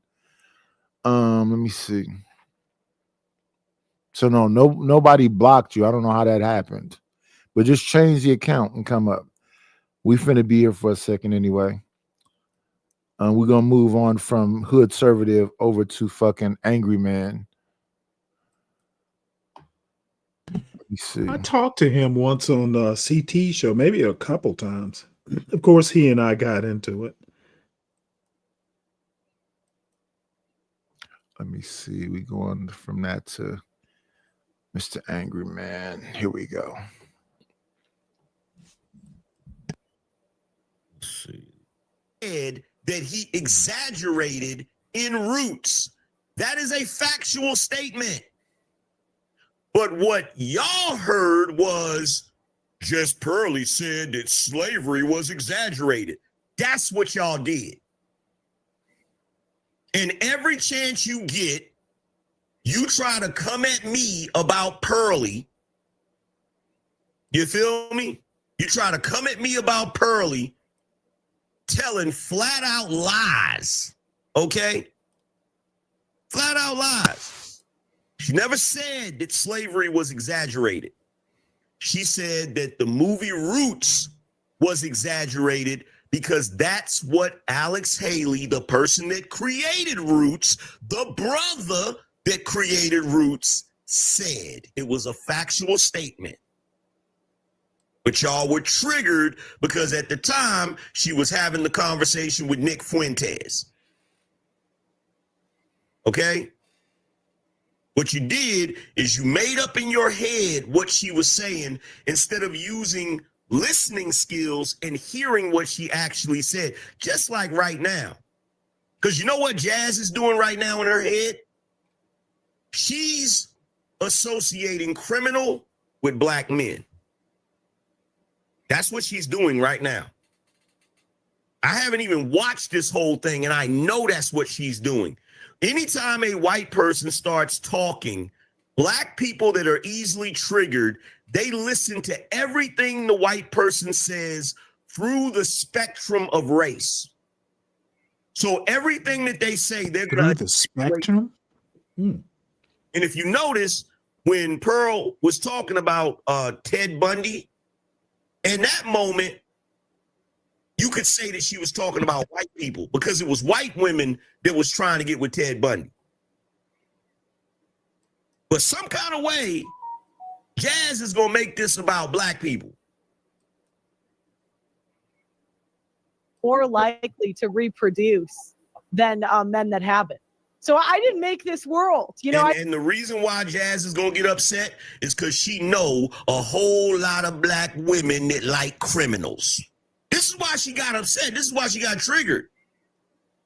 Because look, matter of fact, I'm gonna rewind it back just so we can prove Pearlie didn't say nothing about race.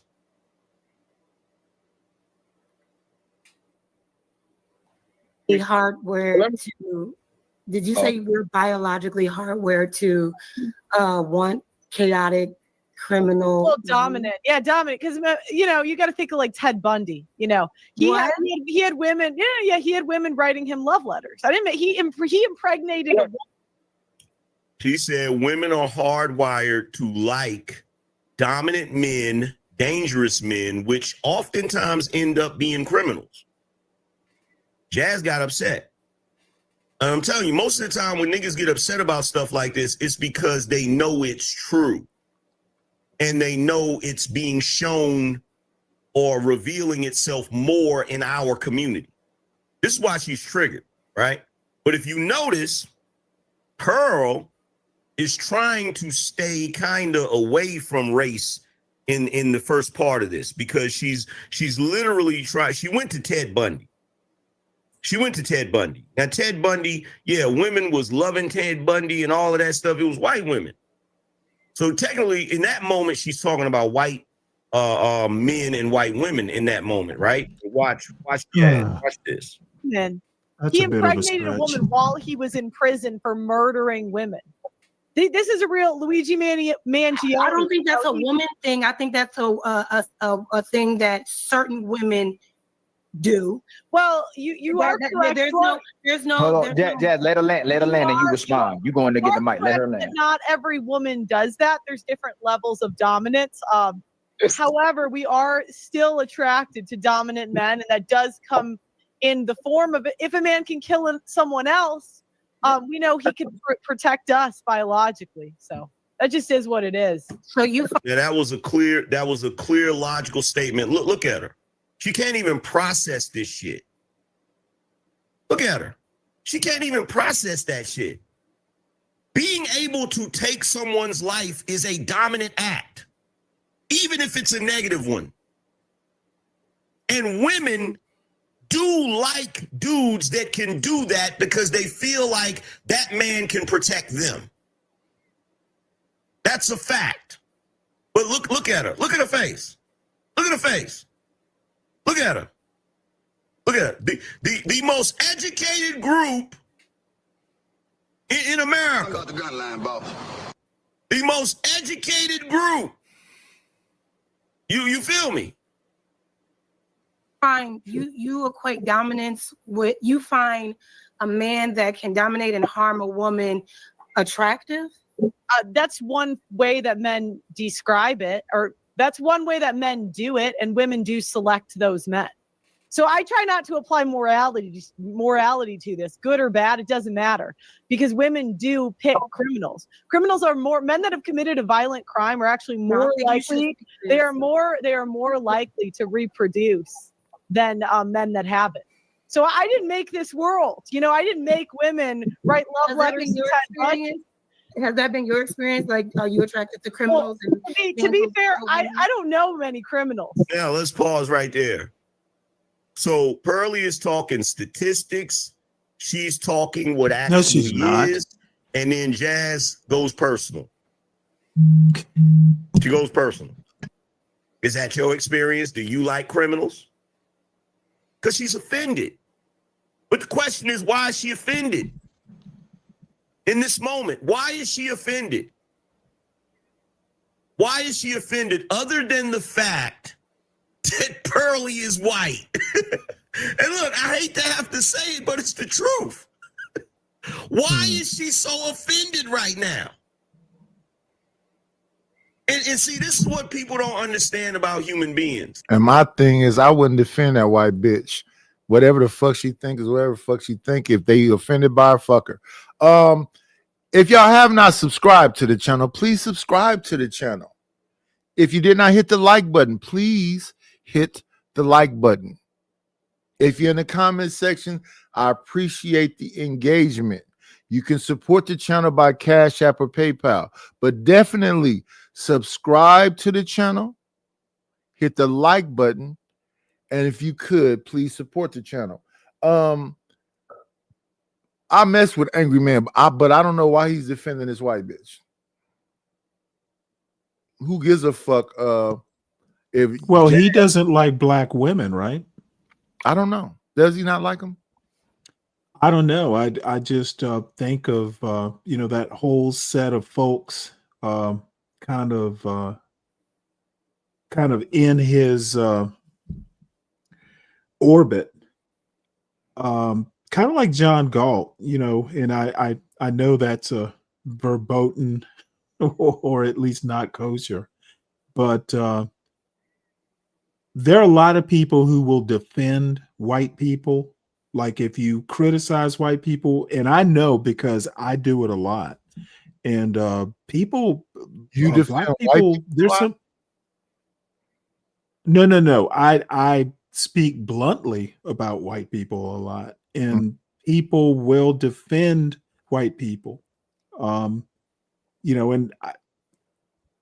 let me give you a good example. Yesterday, we were talking about the system, cultural systems, political systems.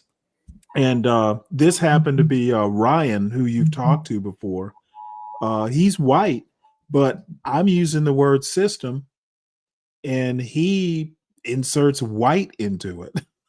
So, gee, thank you. Since you've inserted white, let's just run with it. He heard, I guess he assumed I was making some critique of white people in general, and I really wasn't, though I guess, you could take it that way. But, when I mean white people, I say white people. I tend to try to be, precise. So what I'm saying is Angry Man defending Pearl, he's not the first Black Manosphere person to defend Pearl.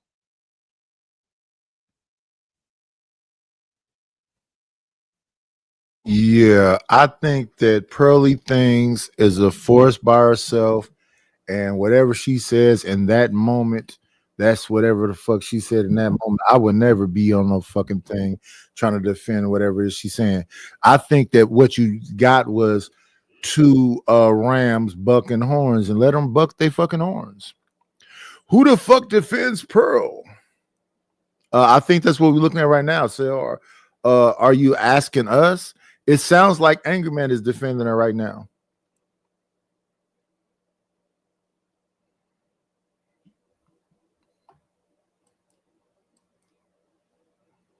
That's what it sounds like to me. What so people we don't got to listen understand to the about whole human thing. beings is what attracts us to the opposite sex is primal. It has absolutely nothing to do with modern day mentality, none of that crap. So if you have a freaking a degree in gender studies and in all this other crap, and you're like, oh well, a woman should want a man that's not violent. Guess what? Women are not attracted to men that do not have the capacity for violence. That's just a reality. That's just a reality. And if you think it's not a reality, you're crazy. If your wife or your girlfriend watched you, just like, let's say you were out in the street, and let's say some dude ran up and tried to attack your girl. And instead of you trying to defend your girl, you run and take cover and hide. And dude just mollywops and beats the crap out of your woman. That woman's leaving you, bro, if she survives it. That woman's leaving you, and any other woman that know you did that is not going to find you attractive in the least. They're going to be like, oh, hell no. Oh, hell no. We not doing this. You feel me? So, you know, the fact that Jazz is sitting here in her fictitious fantasy world, you feel what I'm saying? You think that women are attracted to men that can be violent to women? Yeah. Yo, at the end of the day, here's my question. How many times have you ever seen an abusive man that didn't have a girlfriend? How many times have you ever seen a married man how many times have you seen a man that was abusive and he didn't have a wife or a girlfriend?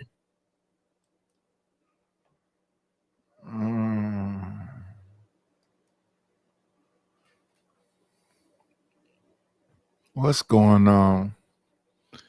I'm positive Imperius has the least amount of pussy you can get, and he's always talking some violent shit. Imperius, I'm positive you're not a ladies' man. Cellulite Podcast. He's pointing out why she felt some type of way on the show. How the fuck is that defending her? You're a little too upset early in the morning. Cellulite. It sounds like he's defending her to me. But we could talk about it anytime. Shout out to Angry Man. Me when I review shows, I listen to the talking points. I talk about the talking points, and I don't really pick a side. But in this scenario right here, where Jazz is upset for some fucking reason that I don't really understand, and she's saying she made it personal and said, "Well, does she like violent men?" Yeah, typically women I know like violent men. They don't like no fucking cowards. Deacon Dave say he's agrees with Cellulite. Who gives a fuck? Deacon Dave. Let Deacon Dave rest in his motherfucking pronouns. Is it anybody out there with the rest? Stanley, time that motherfucker out for telling me he agrees with Cellulite. No, I can't do it. He's my bud. He's my buddy. Okay, Man. well, I can't do it. I got it. If fucking Stanley, I gotta let him cook. I'll time your motherfucking ass out. We'll see you in a minute. See you when you get back. Rest of your pronouns. The fuck? Mother was just arguing. No, Deacon Dave likes to play devil's advocate. Okay. Well, devil, sit in hell for a minute. When have you ever seen that, bro? Part of the reason you know he's abusive is because he has a wife or a girlfriend. Like, what are we talking about? Sweet Jesus. This is, bro. And to be honest, even though I love Cell, that's my nigga, but yeah, they can't agree with you when I'm disagreeing with you. So let me let you rest in your pronouns for 5 minutes too. I'm on one today. Fuck it. I'm saying that he's shame blaming and explaining for this white bitch. Crazy. Oh, it's good. So that hasn't been my experience personally. What about the people in your environment? I mean, I've interviewed 1,000 people. A good chunk of them did, procreate and date men with felonies. That's not uncommon. So, Okay, especially in the Black community, if we're going to be honest, that's Now she brought up the Black community. Now she brought up the Black community, and now this is what she was waiting for. This is what she was waiting for. Look at the turn up. The chin went up. Can you pause it right there, please? Which, by the way, is a very masculine thing to do. Now, this is going to be controversial. Wait, give me a second. I gotta time somebody out for using the term butt hurt. I don't like that term butt hurt. It seems gay to me. Let me let you rest in your pronouns for a minute too, you fuck. You don't know where the fuck you at, evidently. I see you in a minute. OG Sigma. Go ahead, Stanley. Now, I was about to say, and this is a hot take. I'm not sure that actual, and I want to say legacy Black people, and I use it instead of FBA, and all that sort of stuff. Is Angry Man a legacy Black? I don't know. But what I mean by legacy is that, Black people who have deep roots in American history. Mm-hmm. So basically, I'm not sure that legacy Black people actually understand what community is. When they say Black community, to me, it sounds like they're describing a monolith. So if Black people who are part of the proverbial community don't necessarily understand the nature of it, why would I expect Pearly Things? Pearly Things was born to a rich family. She knows nothing about the Black community. Like Chris Penn, Sean Penn, big brother. She what? That's her what? Father? No, she's not feminine looking at all. She looked like some mutation of a fucking bitch. Respectfully. Who's that? Almond Eyes. Almond Eyes. Look, I looked at Fatty as my brother, and that motherfucker called me a liar, a piece of shit, and all kind of stuff. So I'm not reviewing nothing that's on fucking Fatty. I don't even look at his channel no more. Respectfully. We had a small little skirmish. I spent hundreds of dollars on his channel fighting with fucking E Black and Nephew. And then we was at what's it, Princess Cammy channel, and he told me to book a session. And I was like, oh, it broke my fucking heart. I'm like, I gotta book a session. Then he followed that up with Nightish is a liar and he's a piece of shit. And I'm like, oh, I can't listen to that fucking accent. And I don't even look at that shit no more.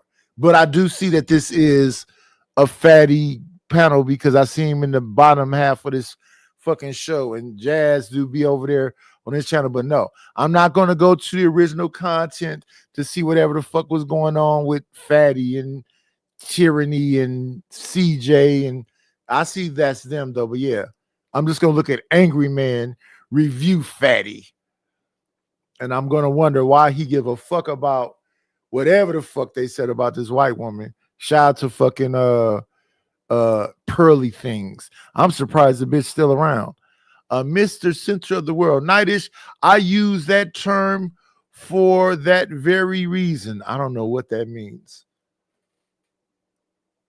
Almond Eye. Since I watched both, I can say that Angry Man was telling the truth. Shout out to you, Almond Eyes. Butt hurt. Yeah. I don't like that motherfucking term. It seems gay to me. That's very masculine. The moment she said, especially the Black community, and Shorty chin went up like this, that's a very masculine thing to do. Why is it masculine? These motherfuckers because are as crazy. far as your body language, dudes that are tough, they do like this. They expose their throat to let you know that they're not worried about you doing this. That's what alphas do. They expose their vital organs. What? Yeah, this motherfucker is disturbed. I'm not finna show my throat for a motherfucker to punch me in the throat and I can't breathe. I'm gonna tuck my motherfucking chin because I'm thinking we in a fight. That's alpha to expose your throat. You're gonna get in a posture like a defensive crouch, or you're gonna lower your center of gravity. You're not gonna put your face up. I'm not finna put my motherfucking throat up so somebody can punch me in the throat, cut my oxygen off. BATL, subscribe to the channel, baby girl. But let's listen to Angry Man because that's my brother. That is my brother right there. They expose their throat, their vital organs, everything to show you they're not afraid of you. Her lifting her chin up like that, that was a very masculine thing to do. I'm sorry, it just is. It just is. Men that have it. So I didn't make this world. You know, I didn't make women write love letters. Has that been your experience? Like, are you attracted to criminals? Well, to be fair, I don't know many criminals. So that hasn't been my experience personally. What about the people in your environment? I mean, I've interviewed 1,000 people. A good chunk of them did, you know, procreate. Oh, and if it wasn't bad enough, look who they got up here now. Look who they got up here now. If it wasn't bad enough, if it wasn't bad enough, look who they got up here now. Look at this. Somebody come look at this. Somebody come look at this. Just look. 8 men with felonies. That's not uncommon. So Okay, especially in the Black community, if we're going to be honest, that's well, yeah. Well, and I was going to comment. So I don't know why you're By the way, I sent Ali the link. He hasn't popped up in the back yet, so. pretending to not know what I'm talking about. You can I don't think you know what you're talking gaslight about. these simps, but you can't gaslight me. I don't know what you're talking about. I don't think you know anything about the Black community, but I will say about the white community, it's a lot of white women. Let's pause right there. She said, I don't know about that. I don't think you know anything about the Black community. Then immediately proceeds to tell her about the white community. Can you pause that? I actually have some experience with that kind of comment. Thank you, BATL, for subscribing to the channel. I basically see Jess's point. Is that her name? Or Jazz's point? Jazz. Yeah. Black people know more about the white community than the white community knows about the Black community. And you know what? There's no data to support that, but you can read American history and kind of, understand that. I went from 7th to, whenever, pretty much to all white schools. So I know more about white people in the white community and how white people think, at least more than most white people know about, the Black community. So I don't see a problem with that statement. It's not like there's a 50-50 distribution of knowledge.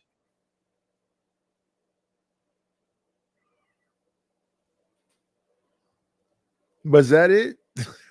Yeah, that's it. I'm sorry. I guess I should say I landed my plane, but no, that's it. It is totally plausible that Jazz knows more about the white community, and there are communities, but if we're gonna do the monolith thing, I think that there's equal interest amongst both parties. I believe, and I would disagree with that.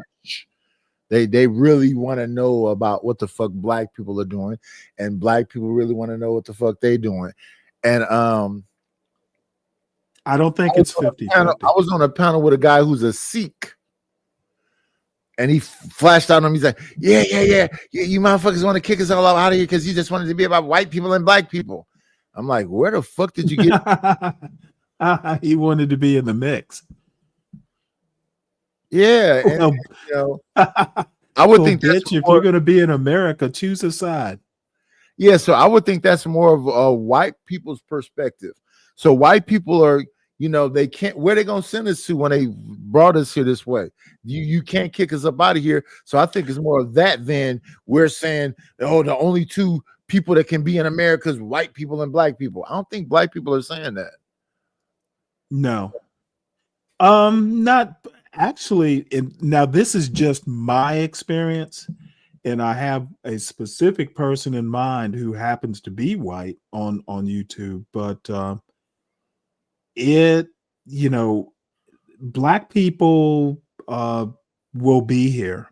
But the desire would be, black people need to know their place. They are in second place in America. Blacks and whites, we've got a deep history in America. Most white people understand that black people are going to be here, the legacy black Americans. Is second place so- bad? Oh, well, second place is unnecessary. May the best man win. Blacks have been here long enough that, we will be in whatever place we land up in a fair fight. And I think, in perception on the outside looking in, there have been a lot of black men who've achieved great things, and even white men have to say that those men are stellar. And Oh yeah, they outshine some white men. So I think it's a man by man basis, based on different circumstances and parameters. right. And you also have to add class into it. The example I made to that very same person talking about second place. If you're in a neighborhood where there are billionaires living there, and most times, they won't live in neighborhoods, but let's just use the hypothetical. My experience is, if you are on a ship, let's just use the Navy. You're on a ship. This dude's the same rank that I am, black dude, whatever rank, he's my rank. We know that, we both went through the same training. I'm here, you're here. So, in some way we are equal in our ability. So there are places in American culture where achievement counts more than skin color. Okay. Yeah. I said when I was younger, I saw white flight, then I saw black flight. The bigger picture of that, because I say it in passing, is that when all those people were in the community, the fact that they were there, the conversations that they had with young people, their contribution financially, their contribution socially, the conversation itself empowered people. A lot of time when you lose old people, they say you lose a library because of the level of knowledge that individual may have. So the fact that someone would come down the street and see me sitting on my grandmother's stoop and sit down with me and tell me all these different fascinating things because they are a teacher or a lawyer or a doctor or whatever else, it gives you the idea that all those things are possible. When you get all those people up out of the community, and then you have these people that's Debbie Downers is what I call them, that has a lot of negative things, that kind of can take you away from all the possibilities. So I think having anybody around you that has positive energy, that's excelling in life and has information can be empowering. So I don't really like to bring a lot of doom and gloom, negativity, and all that other stuff. So the other day when Reese was up here talking about fucking aliens and spirits and ghosts and fucking all that. I'm like, nigga, why are you focused on that? Do you understand the things that you say can bring things into existence? You got to bring some positivity into existence. How about being thankful that you woke up today? If all that shit that you're saying is going to happen, you have no control over. Talk about the things you do have control over. And that could be a positive thing, and that could reach somebody else, and that can empower them and inspire them to make today mean something. Because tomorrow is not promised. Well, I wonder, to me, that's wonderful advice. I think that a lot of the younger folks, and I'm going to sound old here, but I think sometimes they don't appreciate, that's good advice. It's a level set. So, and you're old too, by the way. Not that old. I'm not as old as your old ass. Shout out to the shout outs. We'll catch up though. Let's see. So she don't know nothing about the black community because she's obviously white, but you know everything about the white community, even though you're obviously black. I've been doing it for a long time. Women that find, men who kill other women attractive. Those are the women that were procreate and date men with felonies. That's not uncommon. So okay, especially in the black community, if we're going to be honest, that's well, yeah. Well, that's not uncommon. So I don't know why you're pretending to not know what I'm talking about. You can gaslight these simps, but you can't gaslight me. I don't know what you're talking about. I don't think you know anything about the black community, but I will say about the white community, it's a lot of white women that find, men who kill other women attractive. Those are the women that were. True, but I won't gaslight you about it. I will. And look, and Pearlie agreed. She agreed. She said, "Oh, there's a lot of white men. There's a lot of white women in the white community that find those white men that are criminals attractive." And Pearlie said, "Yeah, I'm not going to gaslight you about that."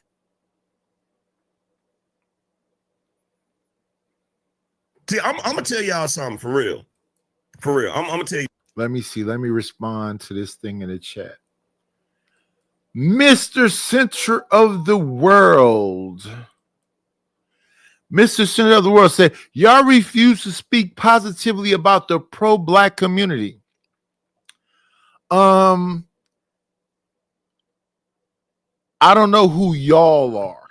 I always don't like y'all or we. If you are pro-black, if you love yourself as a black man, if you're an FBA or an ADOS or a Pan-Africanist or all other shit, I don't have nothing negative to say about that. Well, I think the most pro-black thing you can do is know your history. What could be more pro-black than that? You can do is know your history, and you don't have to go that far back when it comes to history. I show my children Sammy Davis, the Fabulous Nicholas Brothers. I showed them Sammy, let me see, Gregory Himes, Savion Glover, a bunch of these old ass films with fucking Billie Holiday and Ellis Fitzgerald, and because there was a time where we really focused on, black excellence. So they know about Ruby Dee and Ozzie Davis and, all the Harry Belafonte, Sidney Poitier.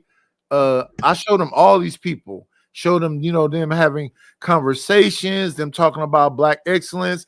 My wife was into fucking what's the ballet person name? Is it Missy? What's her name? Misty Copeland? No. Oh fuck. I don't know. I can't think of it right now. Damn, it's on the tip of my fucking tongue. What is the name? Yeah, you're old. It's a black man, and when he passed away, a black woman took over it. Alvin Ailey? Alvin Ailey. Yeah. Alvin Ailey. All these people, we took them to the Black Repertory Theater. We blacked them to death, and they didn't give a fuck about none of that shit. Well, the thing is they will when they're older. We really try to hit them with all of the black stuff. And even when I used to watch the fucking Cosby Show, I wanted to let them understand, who Ray Charles was. On the Cosby Show, in the nighttime is the right time to be with the one you love. Yeah, the whole shit.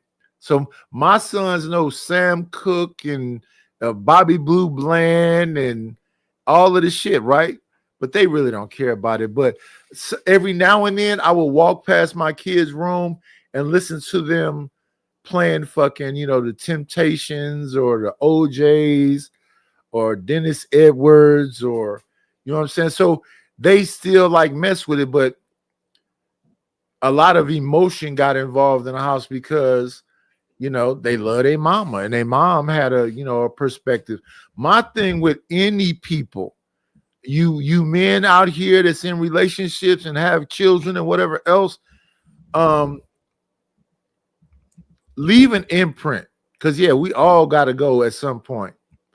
And if they disagree or whatever else, it is what it is, you know what I'm saying? But make sure you try to get some shit across to them. My kids try to act like they was upset with me, when their moms passed away.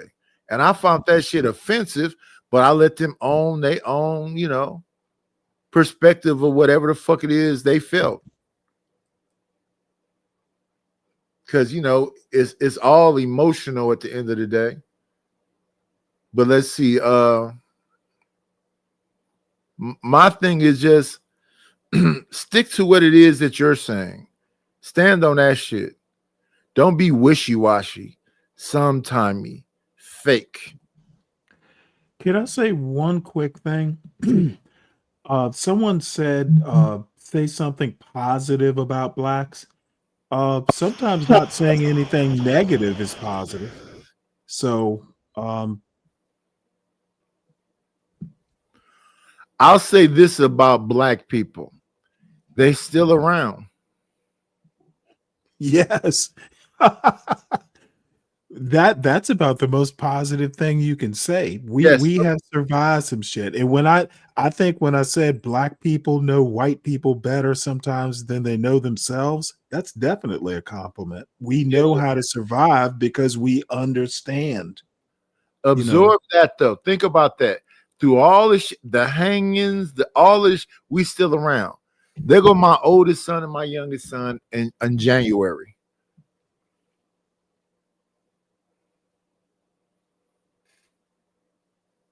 The oldest one is in the Air Force. The youngest one was in the Marines. The youngest one got the fuck up out of the Marines, though.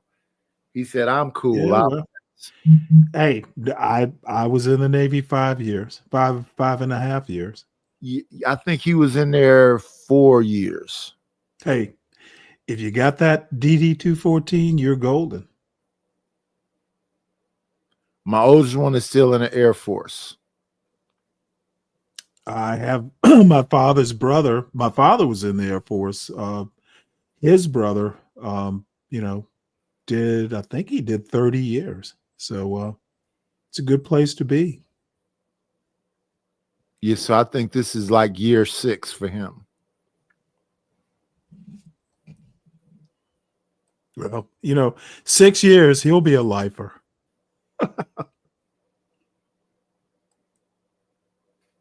Yeah, man. You're in 6, you might as well stay. I only got what? Whoever that was in the comments that said, could we say anything positive about black people? I'm one.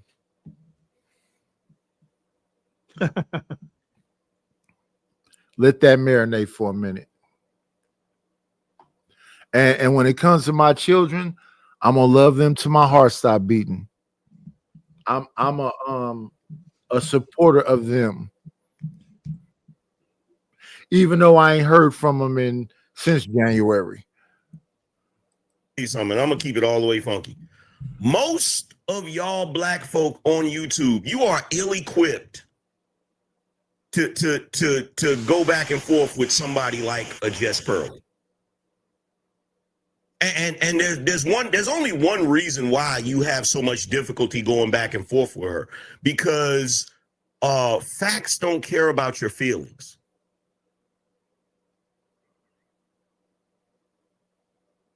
Facts don't care about your feelings. The only way that you can really go back and forth with a Jess Pearly is you have to be able to own the facts.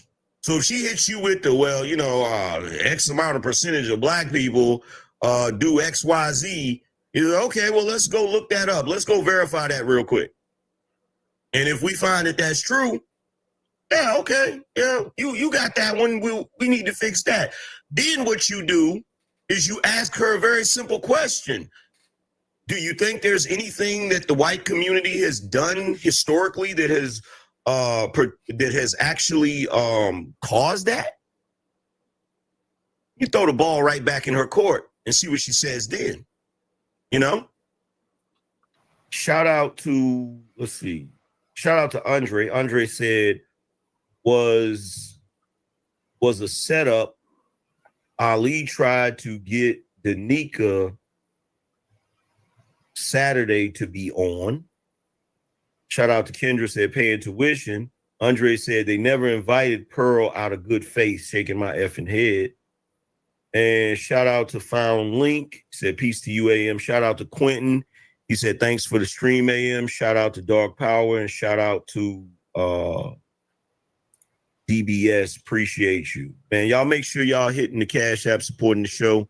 Make sure y'all hitting the super chat, all of that good stuff. Let's pull this back up because I want to hear some more of this. I want to see Jazz crash out. I'll gaslight you. I would say that's true.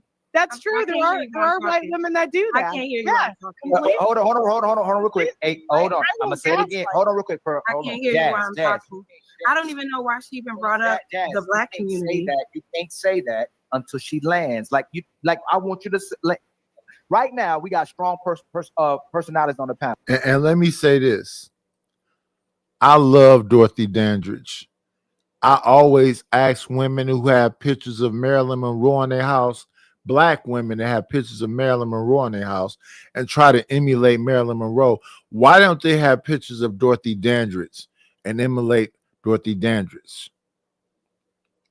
To me, that's what I put up against Marilyn Monroe, Dorothy Dandridge. Marilyn Monroe was a whore, a drug addict whore. Dorothy Dandridge was probably a whore too. I don't give a fuck. I'd rather have a black whore than a white whore. So yeah, I always put up Dorothy Dandridge in when it comes to this whole Marilyn Monroe fascination. I don't get the fascination with Marilyn Monroe. But not just Dorothy Dandridge. Dorothy Dandridge, Lola Falana. Oh, Lola Falana. I put her up against Marilyn Monroe any day. Yes. It's a bunch of beautiful black women that just and I don't know Chaka Khan. Chaka Khan, Pam Grier. It's so many fucking black women. Donna Summer. Oh, yeah, that was my 1977 to 1979 crush. That was disco. I mean, come on, y'all. We got to do better.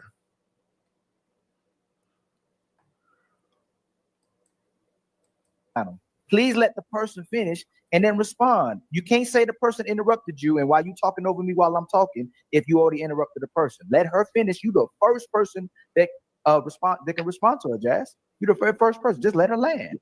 I did let her land. No, you didn't let her land, Jazz. Okay. It's fine. Let's start now. Okay, well, you asked me why I brought it up, the black community, because you're black, so you would know. Because, like, I don't.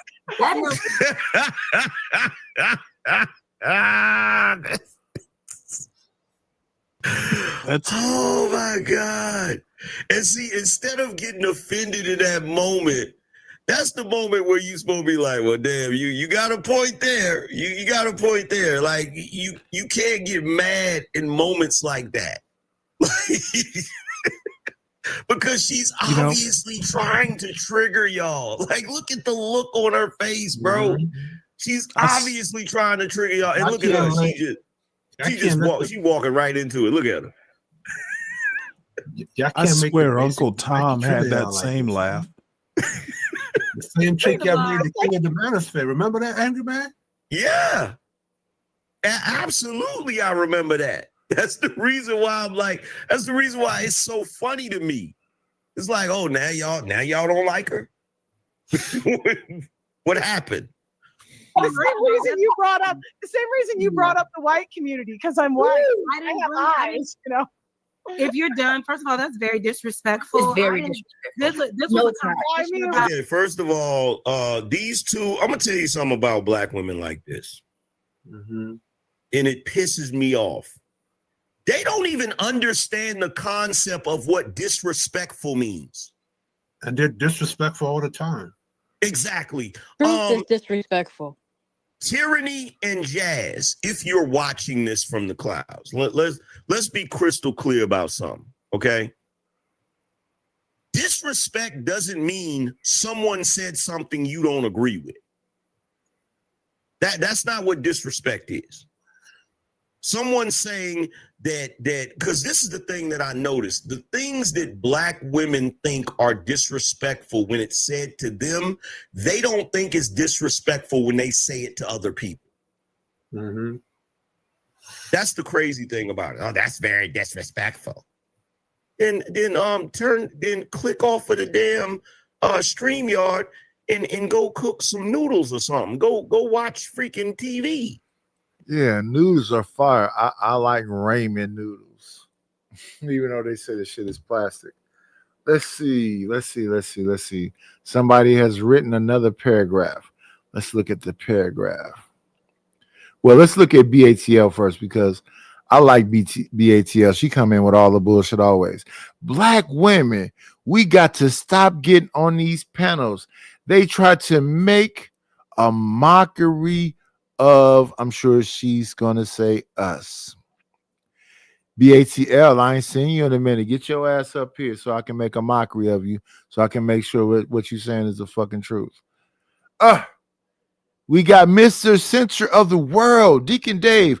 Why do people who don't want to take responsibility speak so indirectly instead of addressing their actual issue? There plenty freedom fighters and philanthropists who set stage, gave blueprints. Next time he's gonna have to send a cash app or something for me to read that shit.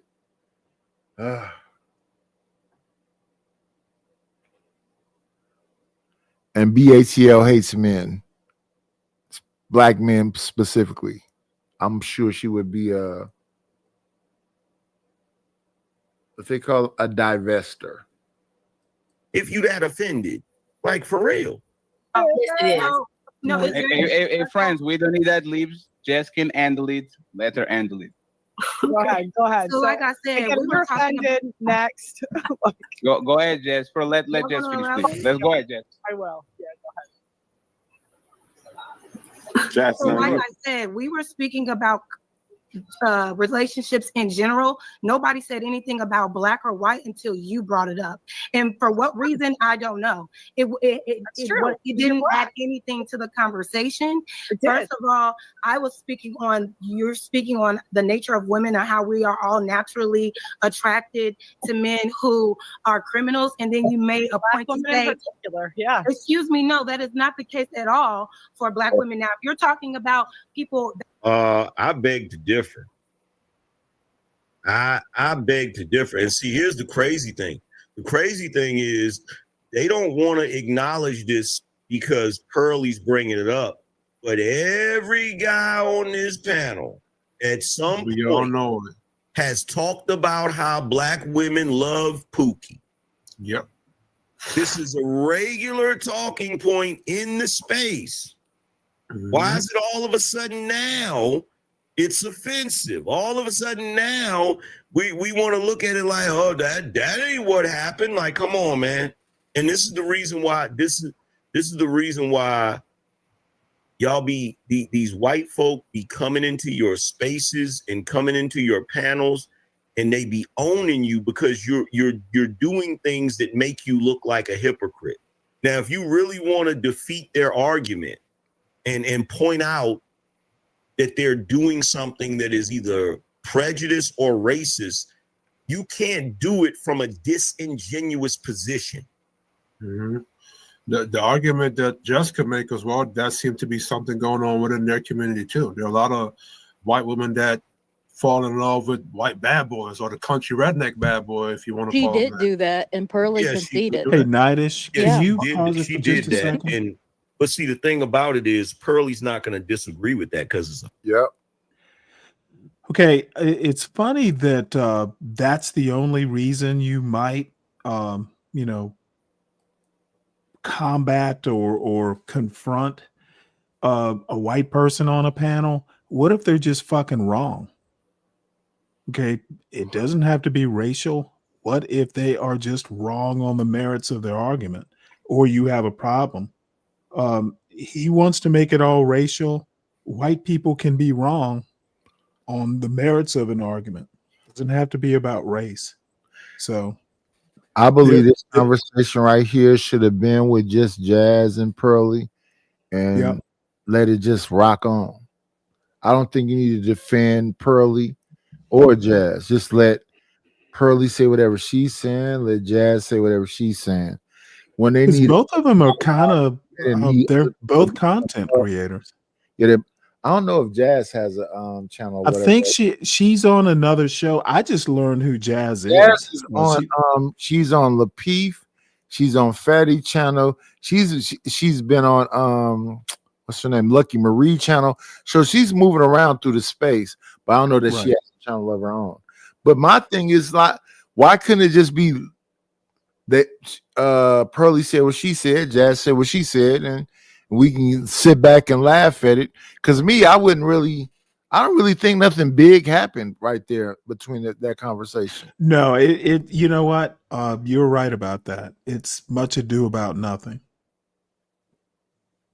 So I mean, shout out to BATL because and BATL, I appreciate you for showing your beautiful boobs in the layer.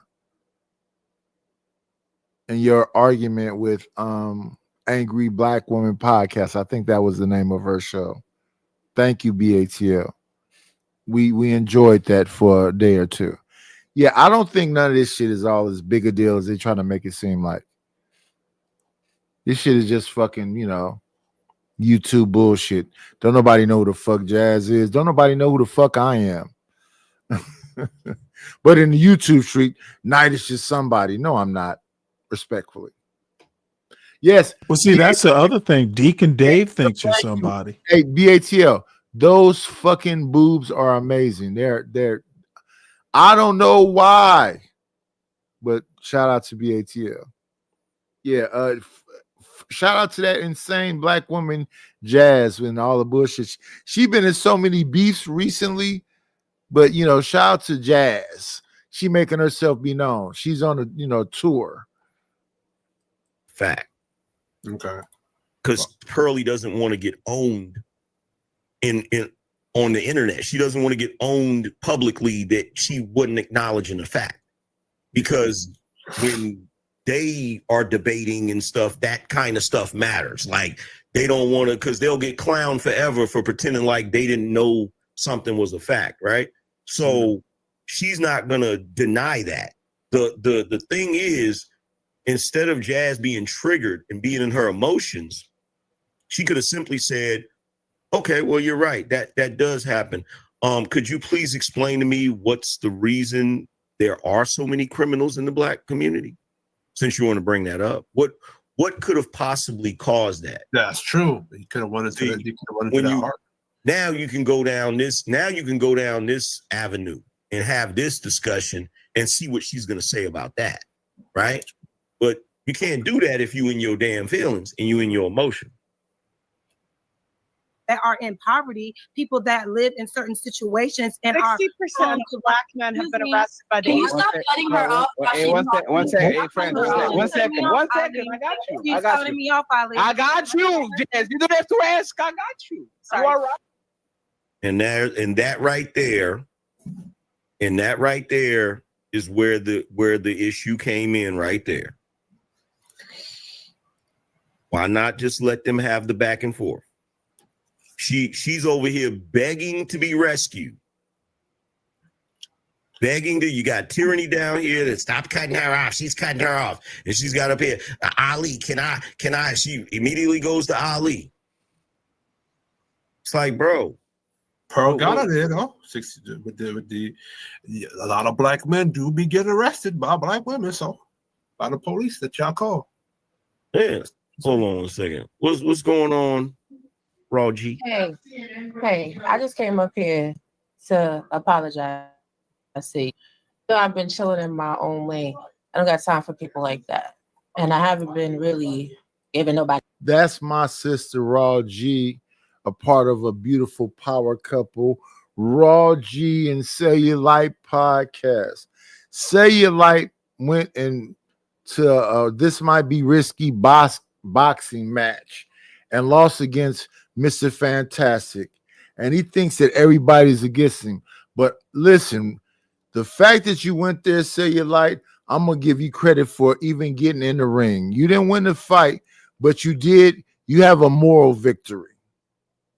It's a bunch of bitch-ass pussy niggas that ain't going to never go to nowhere and fight shit, shoot shit, or nothing else. They'll just be on the internet yelling and hollering and spitting on microphone covers. So shout out to Say Your Light and shout out to my beautiful sister, Raw G. I love Raw G. Let's listen to what Raw G got to say. That type of energy. And, you know, on your pedal, that's not where I want to be giving people that type of energy first. You know what I mean? So. Oh, I appreciate it. You good, though. You good. I'm just going to edit it out. But the only reason I'm going to edit it out is because of the, you know, some of the expletives. The expletives. Yes, but, yes. Did he match up and stack up? Nah. I didn't, because he don't got it. But listen, you know, when you doing your one-on-ones, me and you should do a one-on-one too.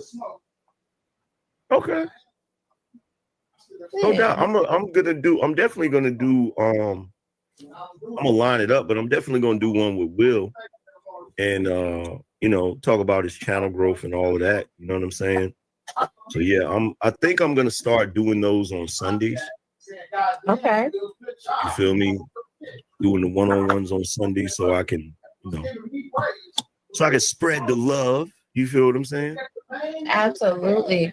But you know, it's always love and support. And you're absolutely right. There's no reason for everybody to be so triggered by Pearly. I actually find her to be quite comical sometimes. Yeah, she funny sometimes, but the funniest thing that Angry Man ever did was come over to the lair on my channel one day, and we chopped it up. It was like, whatever. Angry Man, to me, I just don't get the hatred for him. They hate him so much, and maybe somebody can explain it to me one day. And right now they saying he cooning for Pearly things right here, but Angry Man will pop up on anybody panel. You could have fucking 15 subscribers. Angry Man then came to the lair a couple times. Angry Man then came over there. A bunch of people that came to my channel. Y'all got to get over it. These is just regular human beings. It's just on YouTube, and they figured out a way how to get all these subscribers. So shout out to Say Your Light for his subscriber count. Shout out to Raw G for her subscriber count. Shout out to a fucking Angry Man for his subscriber count. But Angry Man is a regular nigga. I don't know why he's a Mexican. He's a white man. Y'all done said I'm a white man. Doesn't he kind of look like Art? Yes. Yes. Well, Art's his real name. Art's his real name? Yeah. And I didn't been over there at Gospel of Bob and cuss Art out. No, everybody can get this smoke. Nigga, I'll drop you and put you in okay, before I go, let me say this. You have pterodactyl arms. Your arms are short, nigga, and you blush like a white man. I go over there and just say crazy shit to Art. Just for the fun of it. that are salacious, sure, because that's her job as a content creator to say salacious things to draw your attention in. Like Yeah. this could have been rebutted so easily. Bonnie and Clyde, that's a couple. They wreak terror and havoc all over the country.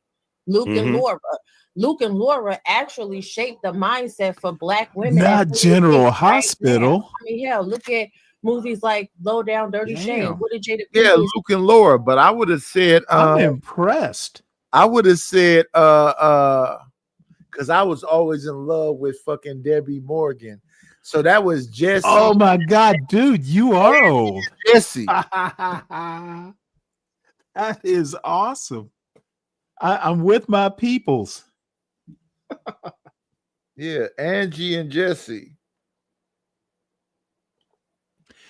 Let me tell you a little anecdote. My brother's 13 years younger than I am. So the summer that my brother was born in August. So my mother was a school teacher.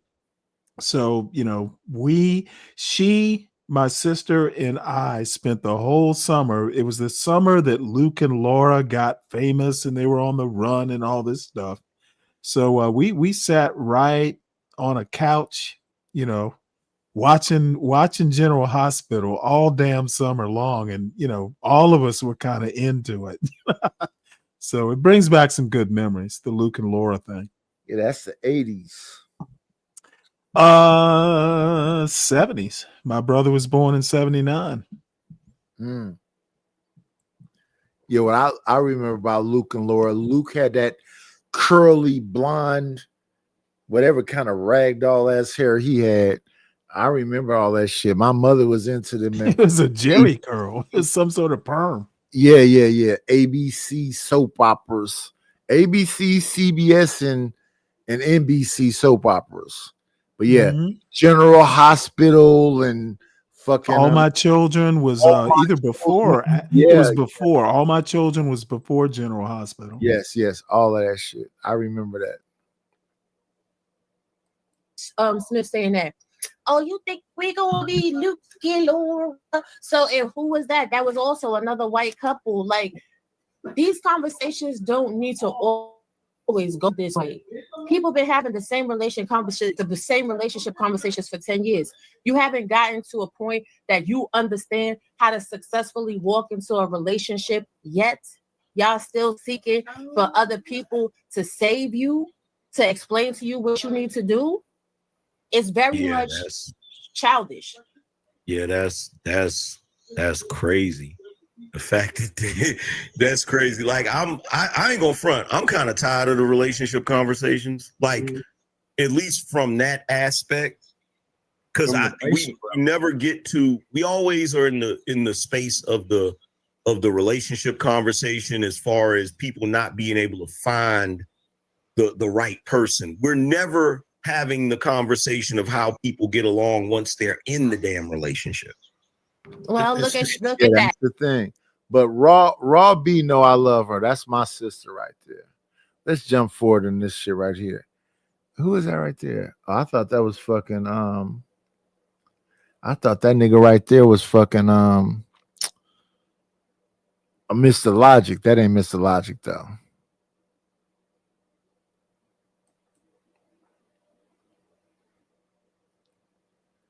That's a Mr. Logic imitator. It's like once kids start making money, which they are already off the internet before they even go to college, they're gonna be their own class. Like I've always noticed that if you ever play, Shout out to DJ Kuda, Manosphere, whatever part he was involved in. like any futuristic video game like Fallout or something like that, where it's like where it's like a dystopia or something like that. Kids are like their own class. They're walking around like adults playing bills and all kinds of stuff. Kuda, I was on a panel with the lady Tyranny on a different channel, right? And she's like, okay, that's I'm like, these kids can bypass parental control easily. What's his name? Vanta Black. Yeah, that guy's a Yeah, That's a fuck Matthew clown. Black. I hate that pussy. Yeah, he's a goddamn clown. Yeah, I had to cuss his ass out yesterday. He's a he's a big four-headed Somalian. He's up there saying some goofy shit. I'm like, nigga, what are you talking about? Well, you did him an honor by calling him the N-word. You know, that makes him feel American. Nope.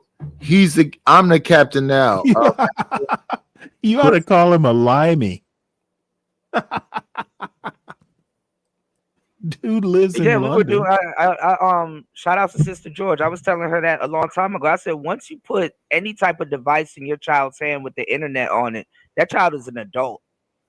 At that point. And as soon as you put a tablet or whatever in their hand and it has access to the internet, they were adult. Because I remember in middle school and high school, we used to sneak and get on Black Planet, MySpace, and all the other stuff. Exactly. Yeah. We was coding shit. Let me say this to all you beautiful weirdos that's here right now. Make sure y'all subscribe to this channel. Subscribe, like, all of this shit. I'm growing a new channel. I need this channel to be monetized. I got 160 people here. I'm trying to get to 500. So if you have not subscribed to the channel, subscribe to the channel. Let me see. I like this Toxic song for some reason. Let's listen to Toxic. You know what it is? Yeah. It's toxic, baby. Still want you. Every time I say I'm done, I come right back. Got me scrolling through your page, heart under attack. You know that mouth cut deep, but that love cut deeper. You my poison and my healer, my dream and my reaper. I'm tired of the fights, but I can't let go. Cause when you touch me, girl, my pride moves slow. We crash, we burn, we still run it back to. Yeah, we toxic, but I'm fiending for you. We toxic, girl. We toxic, boy. We toxic, boy. But I'm fiending for you. We ain't shit, we ain't shit. I don't wanna talk to you, but I can't stop calling you. Even though it's bad, it's true. We ain't shit, we ain't shit. I'm still feeling for you.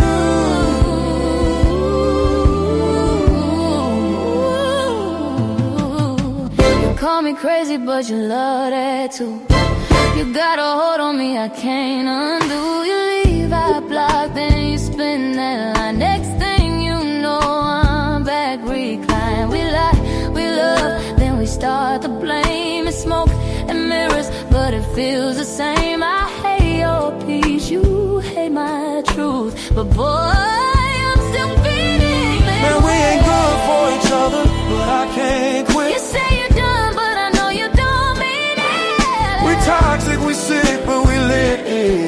We ain't shit. Still, like I feel the sun in the morning, like I see the moon at night. We toxic, baby. We toxic, baby. But this feel right. We ain't shit. We ain't shit. We ain't shit. We ain't shit. I don't wanna talk to you, but I still tune them in. But I still dream of you. We broken, bruised, and true.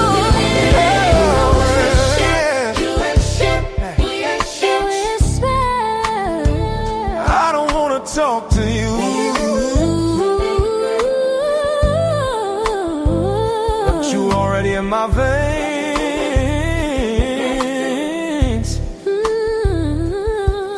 We ain't shit. We ain't shit. Feeding for you.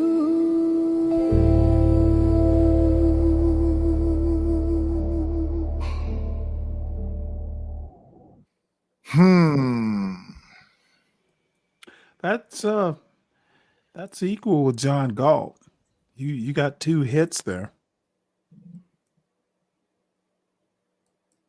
You know what I'm saying? Let me read this last part. This last statement. The last statement says, bottom line. In fact, hold on. Let me just pull it up so y'all can see it, so you know I'm not capping.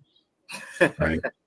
Because niggas be like, oh, Angry Man just tried. Capoeira. Yeah, I'm a DJ, so I know all. Shoot. I'm a DJ, so I know all of this stuff. So America ain't America. You're a gamer and a comic. So this is what it We says. got Dutch apple pie. That ain't American made. So this is what it says at the bottom line. Bottom line, the way you can say it on your show. Capoeira didn't create breakdancing, but it damn sure influenced it. Yeah, because what I was going to say is, if you remember on Tekken, didn't that fighter Eddie Gordo? Eddie Gordo. That's my guy on Tekken. Yeah, Eddie Vampa, Gordo. did I speak without you interrupting me? Good Lord, son. Sorry. Damn. Go ahead. Well, man. yeah, didn't he practice capoeira? And that the style of fighting Eddie Gordo had? Yeah. Yes. You know, and that everybody that watched, everybody that played him thought he was breakdancing. I mean, it damn near looked like he was. So, to what Kuda's saying, I can see the influence. It is heavily influenced. Yeah, it influenced it. You know what I'm saying? I'm not gonna say it didn't, but it's, you know, I think what my man Will is trying to say is that as a group of people that were basically stripped of culture, stripped of language, stripped of all of these different things, that's kind of what we did. Like we would come up with certain things. Some things we'd come up with off the top of the dome. Some things would be a combination of certain things that we would put together. The point that I'm trying to make is that when we make something cultural, right? Like for instance, I'll give you a prime example. There's a heavy African influence in the Caribbean. There's a heavy African influence in Puerto Rican culture, Dominican culture, but guess what? They're allowed to be their own separate culture. Nobody's saying that. Well, that's just African culture. You know what I'm saying? They're allowed to be their own people with their own culture, even if that culture is similar to another culture, right? Because for somebody on the outside looking in, they may not see that much difference between Puerto Rican and Dominican culture. But if you were to say they were the same, they would be offended. You know what I'm saying? They would get offended. It's almost like, and I feel Will on this, because it's almost like we're the only group of people that's not allowed to be prideful about our culture. And can I say one thing real quick? Africa is not one. Africa, there's 54 nations in Africa. So different music, different cultures. It depends on where it's coming from. Like, you know, Jamaican, most Jamaicans come from West Africa. They end up in the islands, and then they do their own thing. And like my fellow man, Kish Yardi, he said they believe in tribalism, and they talk about tribalism a lot, but that's an African thing. When you are on the global stage, nobody give a fuck about tribalism. What Angry Man is saying is that we're capitalists. We want the motherfucking bread. So while you go into whatever this minutia you're about to go into, no, give us the fucking money.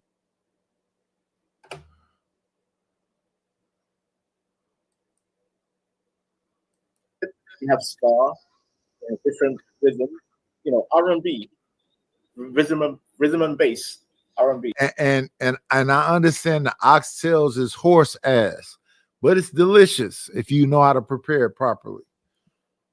It's the tail, not the ass. It's the tail, and it's delicious if you know how to prepare it properly. Oh, hell yeah.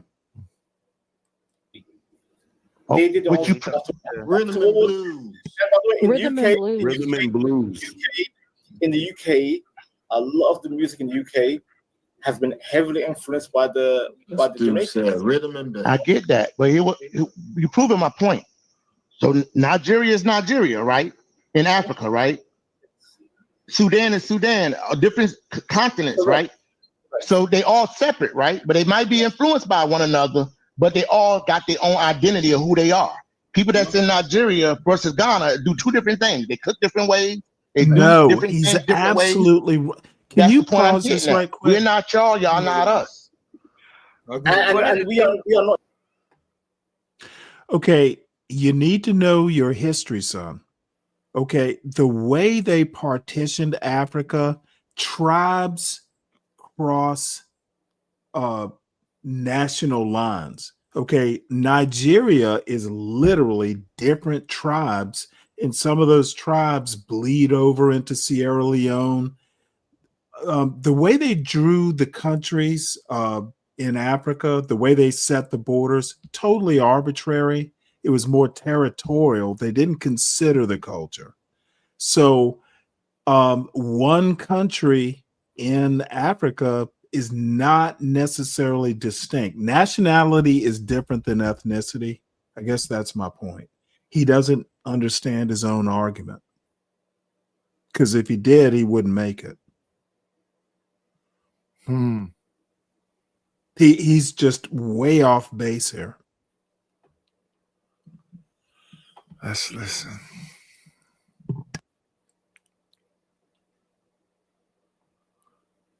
We ain't shit. We ain't shit. One of the things that's not mentioned, and I talk about it on my show, is that African Americans, especially when it comes to music, well, FBAs, when it comes to music and the sampling and stuff like that, they've actually utilized the MPC, which is a drum machine, completely different than anybody else, and created, and definitely curated, hip hop in a completely different way that nobody was thinking about. Because usually, But that's because they're using the metronome. no, it's not even the metronome.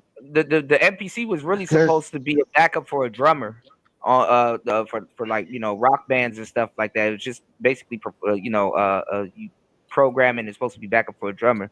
When black people got a hold of it, they completely turned it into something completely different. So what do you call 8-bar, 16-bar, 32? Like, what is that? That's just a scale. It's called a scale. What Jay Dilla did with it, doing ninths and stuff like that, and unquantizing certain things, and it was just something completely different.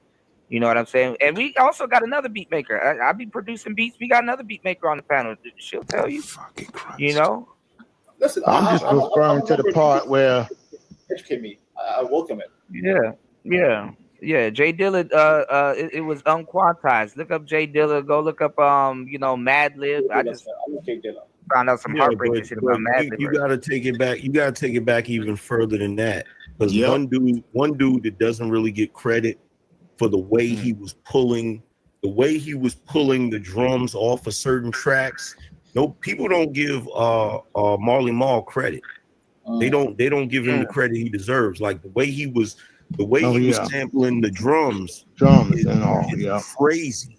Like the way he was sampling the drums is crazy, like for real. And one could argue that if it wasn't for Marley Marl, you would have never had that whole bridge like neo soul kind of.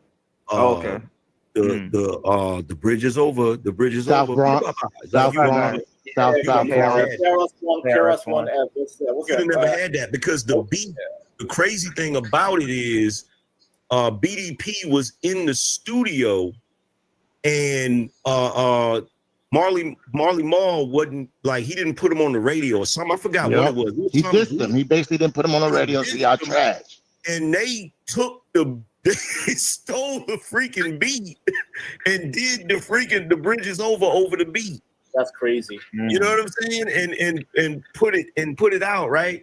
And so like, they like the whole history of that, like it's so much that goes into all of that people don't talk about. Like people love to talk about what's the name of the group? The group that came out, a hippie to the Sugar Hill Gang. Sugar Hill Gang. It wasn't even officially a group. Nope. It wasn't even Rappers Delight. group. Rappers Delight. Yeah, Rapper's Delight. Yeah, they're like the first. Rapper's Delight is like it's like the first. They were warming up the Mainstream. microphone. You Yeah. know what it was? I'm gonna tell you what it that was. was like the OG hip hop song of all time, like the true hip hop, the birth of hip hop. Not a hell So, it well, it was wasn't. it was the bass line. No, It was the that hell bass it line wasn't. that really. That was look, yo, for real hip hop heads, for real, you will never hear if somebody talks about the origins of hip hop or where hip hop came from. If they a real hip hop head that was here, that was living during the time, the last thing they gonna bring up is that damn song. But I agree, man. I say They're that not because bringing that up that was song, a bro. mainstream song. It was mainstream. That was birth of hip hop. But that's On the a mainstream point. level. Hip hop wasn't mainstream. Exactly. Right. Underground. I know. Mainstream. Yeah, that was counterculture, man. Okay. If we talking about hip hop, we say hip hop before it was hip hop. Mainstream back then, just the fact that you were mainstream meant you weren't hip hop. Correct. That was with anything though, man. If you were mainstream, you were a sellout. Yeah, this is the reason why they didn't. This is the reason why they rejected Vanilla Ice. This is the reason why they rejected Hammer, even though Hammer was from the streets.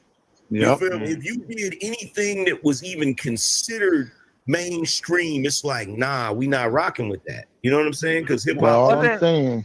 Wasn't Hammer considered Hammer was considered pop, right? They like by the time just Can't Touch Us, that was considered pop. Yeah, like it ended up being that, even though it was supposed to be hip hop, it ended up being pop. Angry Man. You know what broke the game? It was the NWA when they fully came into the scene. And what was the name of NWA? NWA broke the system. With attitude. It was supposed to be hip hop just went the full. N word with attitude, right? With attitude, right? And I'm telling you, hip hop derived from gang culture is what I'm trying to get at. The Nomads, the Savage Skulls, the Spades, and how they used to grumble with one another. And again, the Puerto Ricans had their own thing going on over here. They didn't dance like us, you know what I'm saying, and everything and whatnot. They didn't do the thing where they had the parties and they was rapping and all that over the beat or speaking over the mic and whatnot. Because remember, it was all about the DJs first. Then it turned into speaking over the mic. You know what I'm trying to say? Even though it may have been influenced by different other cultures and stuff. But here's the thing. Here's the thing with the Puerto Ricans, right? Because that conversation always comes up, and there's a lot of people that like to exclude them. No, we're not. I'm not excluding them. I'm saying some of them was there, but we wasn't. It wasn't many of them. They said it wasn't many of them that was there. It was very few, but they was in there. Well, here's the thing. When it come to the Puerto Ricans, right? You did have Puerto Ricans that were rapping. You did have Puerto Ricans that was DJs. You definitely had Puerto Ricans that was breakdancing. So you definitely had. But I'm talking about not in the gang culture. Before this is 75, 71, 70. This is before I was even born. 71. You know what I'm saying? We talking about around that time. They you know what I'm saying? They were doing their own thing. And then we was doing our own thing as far as the black gangs were concerned, because we was being suppressed. Remember, if you go to Rikers Island, it was pretty much ran by the Puerto Ricans and blacks wasn't involved. We were separate. We was literally separate. So we couldn't have been together. Yes, it was some that hung with us, but they wasn't with us 110%. Like, it wasn't like 50 of them, 50 of us. It was like maybe 3 of them out of 50 of us. That's the point I'm trying to say. You did have a separation too. I don't know what the big deal is. What's the big old deal? If you mess with a Puerto Rican or whatever it is, to make much do about nothing is wild work. Let's see. Stanley, good luck with that. I doubt you would get people to touch that topic. Cars One is crazy. What happened to your old channel, sir? Who is he talking to?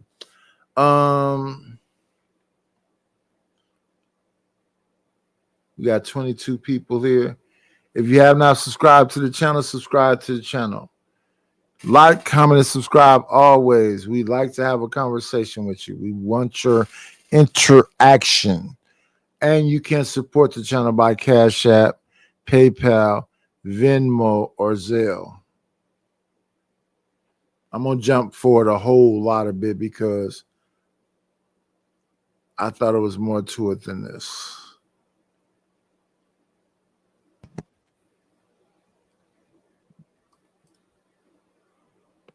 The turd flinging monkey a little bit, but I miss that Goofy. I miss that guy.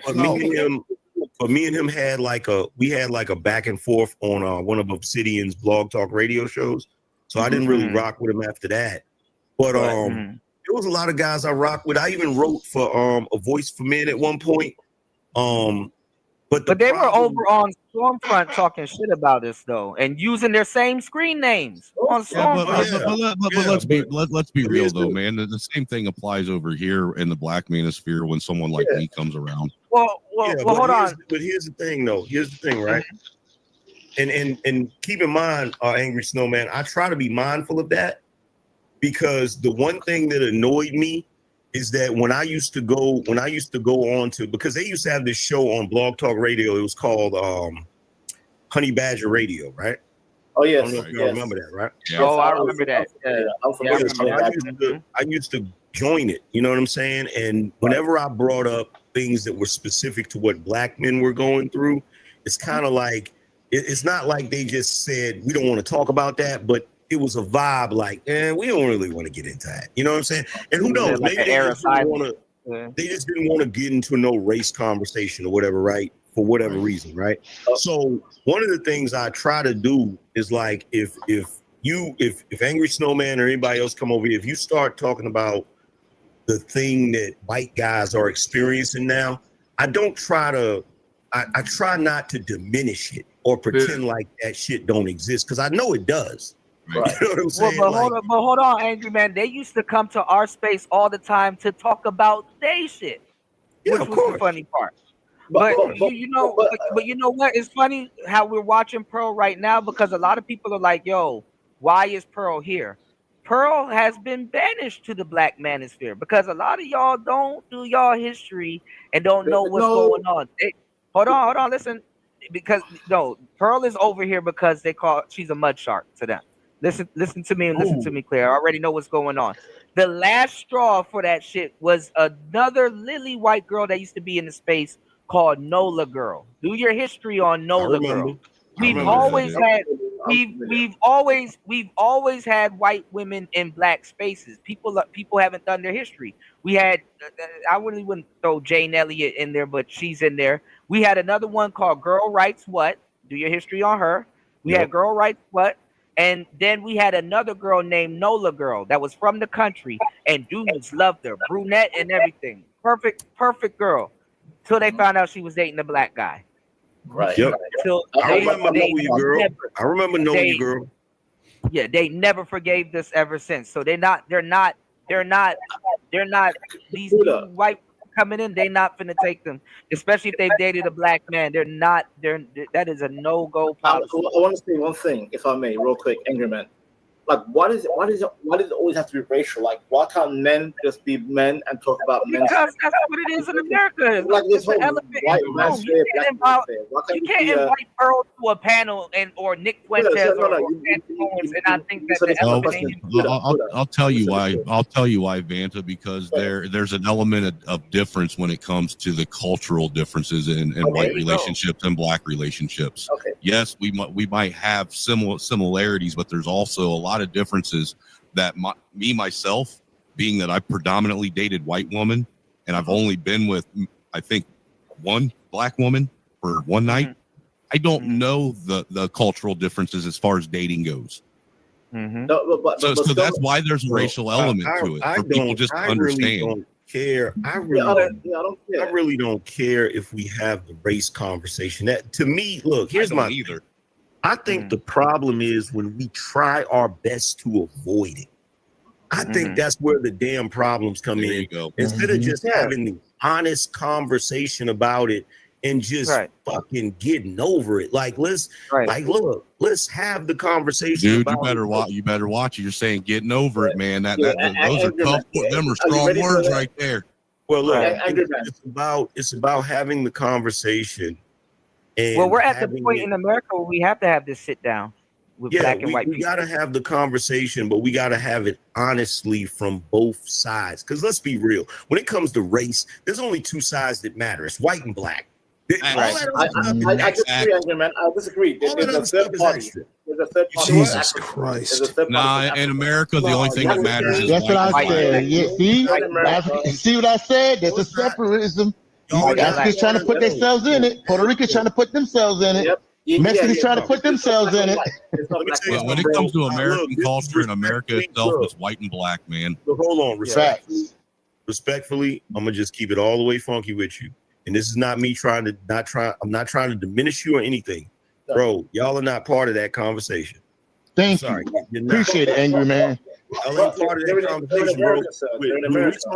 When we talking about the black and white thing, we're talking about the contention and that thing between black Americans and white Americans. Okay, always there.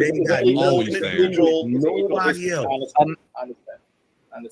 Oh shit! Here's John America Galt. is an isolated incident. America is an isolated thing. Like that's the little experiment that you call America. Like, so I'll give you a prime example, right?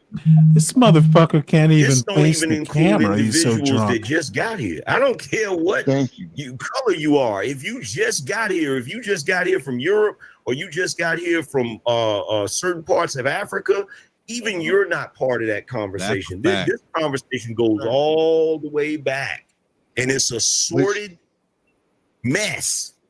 Which brings me back to my point. Right? It's a difference. That's what I was saying earlier. The reason I'm saying that, because think about it. When I'm talking to another black brother or a younger brother or a person my age, and they saying, well, the Chinese people get grants to come over here to open up businesses, the Puerto Ricans, the Africans, and they don't give us grants. The white man holding us back. This is what I hear. And I'm like, nah, not necessarily. We got millionaires, billionaires, you know what I'm saying, zillionaires. I mean, like we got, we actually are able to get money now. You know what I'm saying? And a lot of us are getting it. You know what I'm saying? For those who can't get it. What I said, is so up no with one really all holding these you back but risky you. men? But they refuse to hear that. You know what I'm saying? But wait a minute, a little bit. I want to ask Angryman a question real quick. Angryman, yes, I do understand. It is an age-old quarrel between blacks and whites. I understand the point in America. However, Africa does play a part, because where do Black Americans come from? They come from that don't fucking matter. Bro, that has Africans in America. Black Americans are so far removed from Africa that they have more in common with white Americans than they do black than they do Africans. Angry, so I just said that earlier. I said we should be moved past that because we're so far from removed. Hold on for a second, because this shit gotta stop. Okay, it gotta stop, bro. Y'all Africans gotta stop claiming us, bro. Likewise. Period. You gotta stop claiming us. Okay, you gotta stop claiming us, because here's the reality, right? And this is the reason why you're not part of this conversation, because you have Africa. We don't.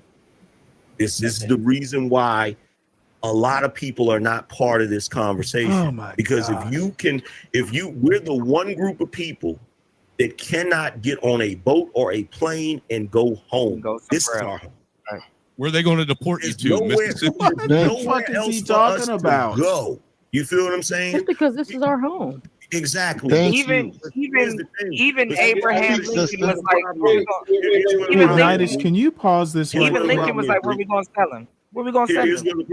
where the problem is, Lee.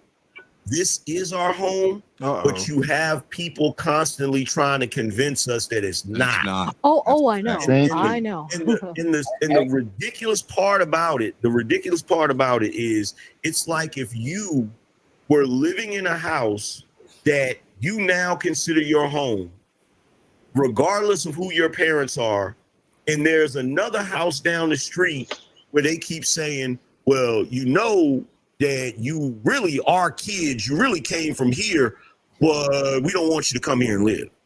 Then shut the fuck up about it. Why do you keep talking about it? Y'all keep saying that we from Africa, but I'm going to say it one more time.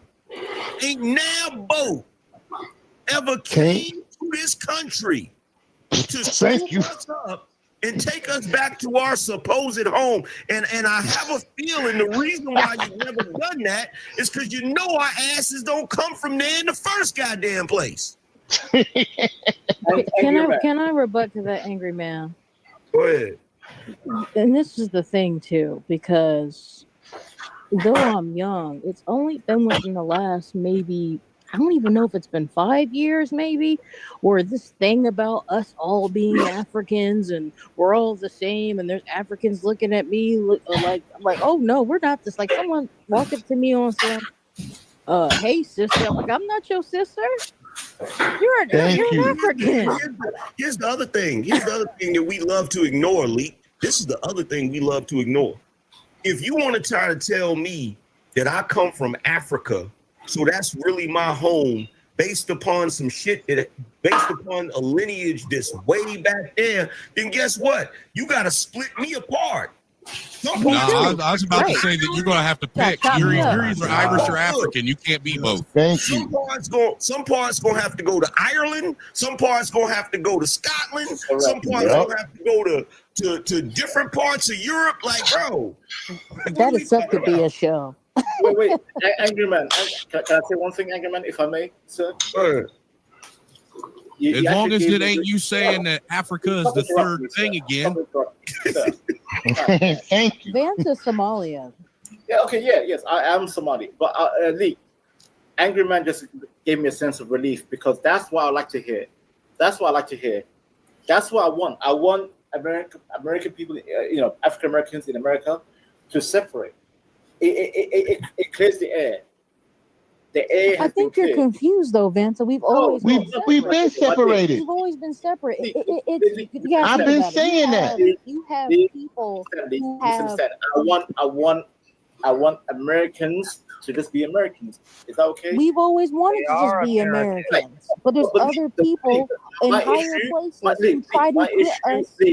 My issue when Black Americans claim Egypt, they want to claim all this bullshit in Africa. I'm like, you're not part of that whole civilization. Oh no. Let me stop you right there. Let me stop you right there. Hold on for a second. Let me stop you right there. Because let's not get it twisted. We are the motherfuckers that built them pyramids. Oh my God, here we go. You want to disagree with that? If you want to disagree with that, then you explain to me why there's more pyramids have some here balls, in man, to disagree. The northern continent of America than there is over there. Listen, I'm not going to argue the pyramids. I'm saying, are you claiming Egypt, sir? Egypt. You said what? Are African Americans claiming Egypt, Angry Man? Egypt. Bro, let me ask you a question. Let me ask you a question, right? When you look at the entire what we call the diaspora, right? Uh-huh. Where do you find the highest concentration of creative people? Ooh, that's a good one. Where do you find a group of Black people that excel in music, sports, all sorts of shit, inventors, all of that? Where do you find that at? Well, in America. So yeah, America. America. Okay. Yes, sir. The reason why is because at one point, and I hate to have to go through this. I hate to have to go into this, but I'm gonna go into this.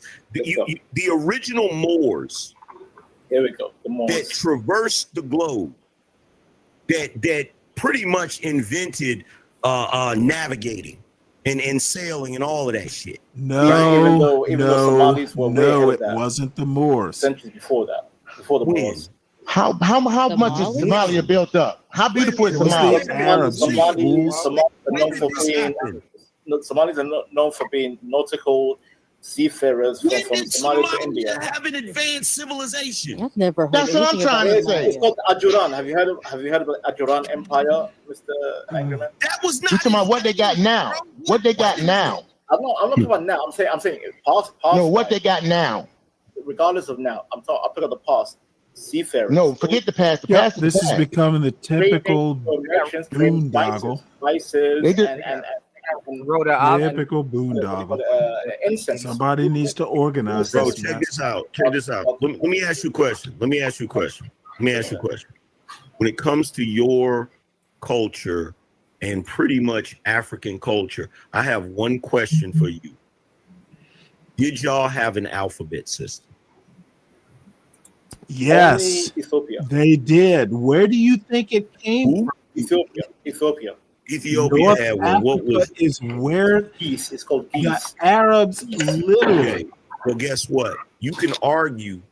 You can make an argument these that are the dumb only people. civilization in Africa that was advanced was Ethiopia.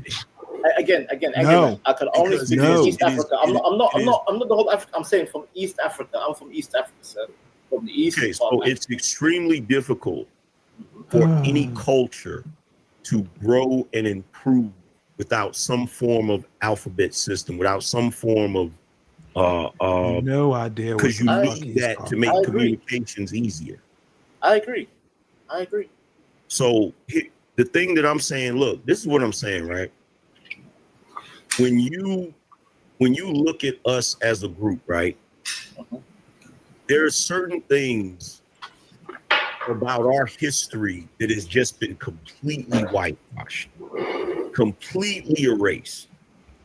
So we want to try, like what's the most insulting thing in the world is how the world tries to paint us as a group of Africans that were caught or defeated in some tribal war and then sold in Western Africa and shipped over here in ships, and that's what our origin is, and it's bullshit. That's not real. It's a that's exactly what happened. And most of them end up being in South America. Most slaves end up in South America. Even the ones that ended up in South America, it wasn't as many as you think. Because number one, this lie that they told that they took a ship and they put Africans in the bow of the ship, feet to head, and all that. There's no way they would have survived that trip. Okay, I don't know the whole. This trip. motherfucker I'm is saying, out all of I'm his speaking on mind.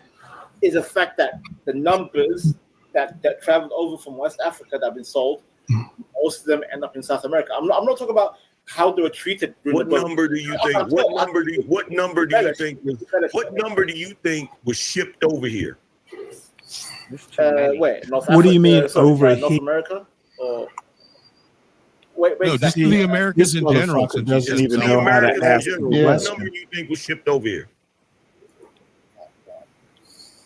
Over where? The fact that he can't even answer those questions, that means he's not American. No, 2 million. I'm not American. So I'm not American. Exactly. So just say you don't know.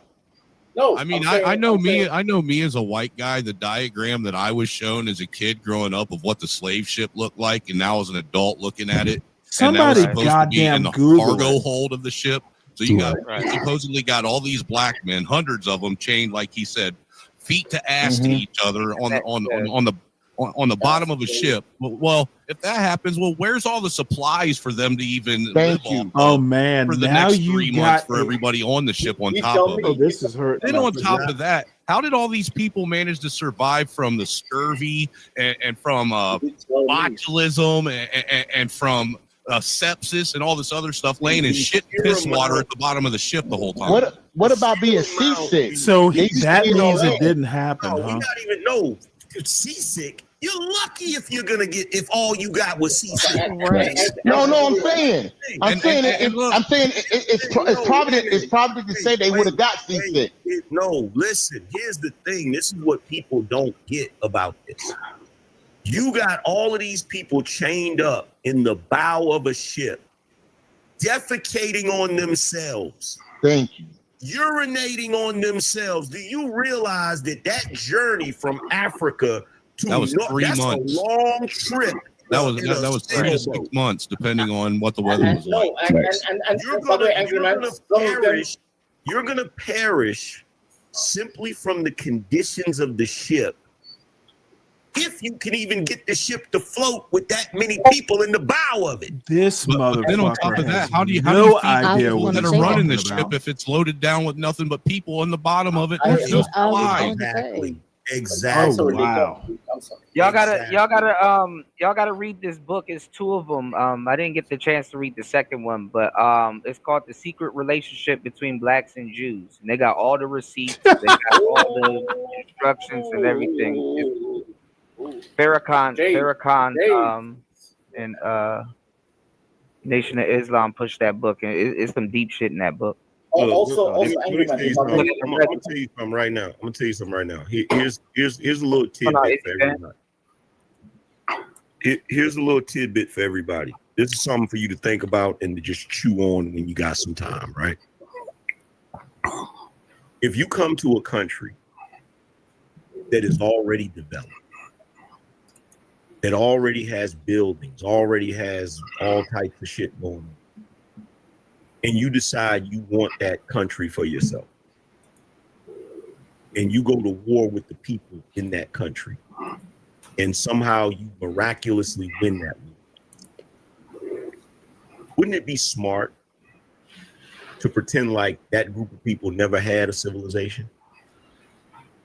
Wouldn't it be smart? Wouldn't it be smart to pretend that group of people never had a civilization? You enslaved many of those people, and then you come up with this fantastical story that you sailed across the ocean and took them from somewhere else where people have dark skin just like the people on this. Oh my God. But Angry Man. The problem is there is physical evidence. There's no goddamn but, and I'm gonna tell you why there's no but. Even Putin said this. Everything the African does, he does in other countries. The only thing the African does in Africa is be buried. My God. Vanta, what he's trying to explain to you is the concept of generational gaslighting, bro. Bro, really generational gaslighting. Slaves from the eastern side of Africa. Yeah, generational gaslighting. Yeah, that's a new These one. motherfuckers have just hypnotized themselves. Man, I'm glad I watched this. These guys. How do you become like this? For likes, clicks, and money. You constantly forming and creating whatever the final thing will be. Are you a pimp, or are you a one that's against society, the gates that they put up, and all that other stuff? Look, they basically said slavery couldn't have happened because there's no way you're going to put bodies in a cargo hold and sail across the Atlantic. People couldn't survive that. Well, I can tell you right now, yes, they can. And floating, I mean, there are aircraft carriers that float. So surely you can put people in the cargo hold of a ship. It's basic. People have been building ships for millennia. So, you know what? I'm just flabbergasted that some of these people are in their 40s and they actually believe, Angry Man seems to believe that African slavery didn't exist. And then they bring up this generational gaslighting. The problem with that theory is there is literally physical evidence and written records of all this stuff happening. There's physical evidence. They dig up slave ships, or, they salvage slave ships. These people, I don't know whether they're just plain old uneducated or whether are they really willingly this stupid? This is why the black community is fucked up. It's because of these YouTube panels.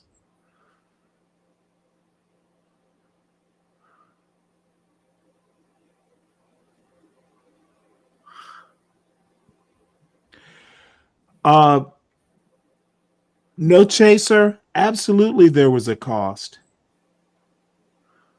People died along the way. They just dumped the bodies over. Uh, Absolutely, there's a cost. You don't think that you could sail from Africa to the United States, or well, what became the United States, in the bottom of a wooden ship and not have people die? All that is recorded. They insured a lot of the cargo, the slaves.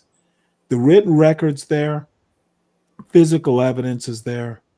Um, these people want to, do some weird conspiracy theory about generational gaslighting. It's about as stupid as you can possibly be. And these people want to talk about why can't the black community do better. It's because we don't check ourselves in the bullshitters within the quote community. And there's a reason why people run when they come up to a panel and they encounter me, because I'm not going to let them get away with the bullshit. It's disappointing. Maybe this is the reason I kind of don't believe that the black community, there's many of them, because I know plenty of black people who would laugh at an angry man's bullshit. So anyway, I've landed. Yeah, but not the whole community. The whole black community has not been fucked up. Parts of it, that's where the class divide comes in. The E. Franklin Frasers and other authors.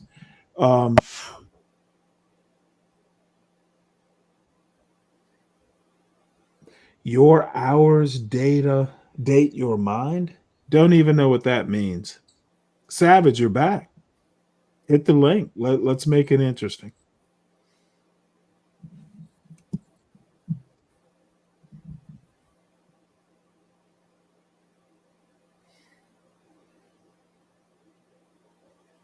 The black community is not fucked up, is what I'm saying. You need to be a little bit more nuanced than that broad brush.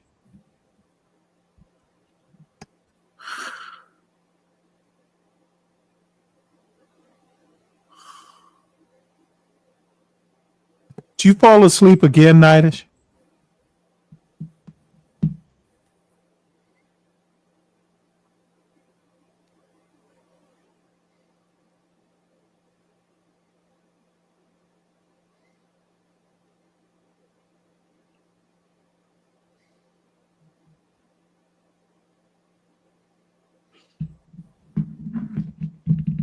Well, it would seem so, folks.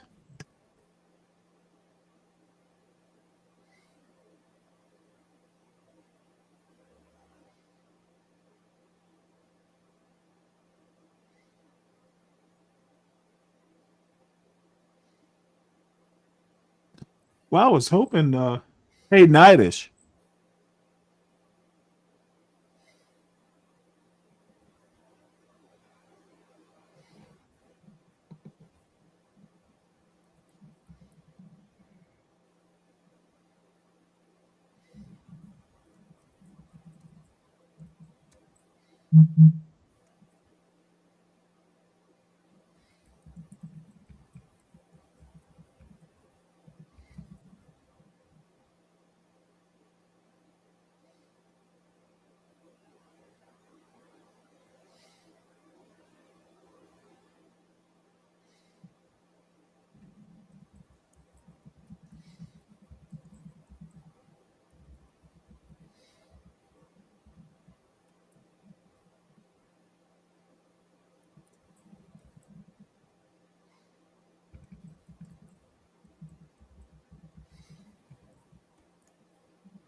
All right. Well, I may wander off because actually I do have a show that's starting up. So if Nightish wakes up, uh, tell him where I'll be. But I'll give him like a couple minutes. Hey, Nightish.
All right, Nightish. This is last call.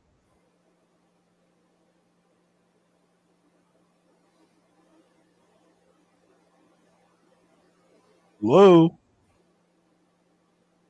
All right, folks. Well, I'm gonna duck out. I'm gonna be going live in about I don't know about 15 minutes or so. Won't pick up where this left off. But we'll see what happens when I get there. News stories, and then a couple of T. Hassan Johnson videos that I want to react to. So see you all over there.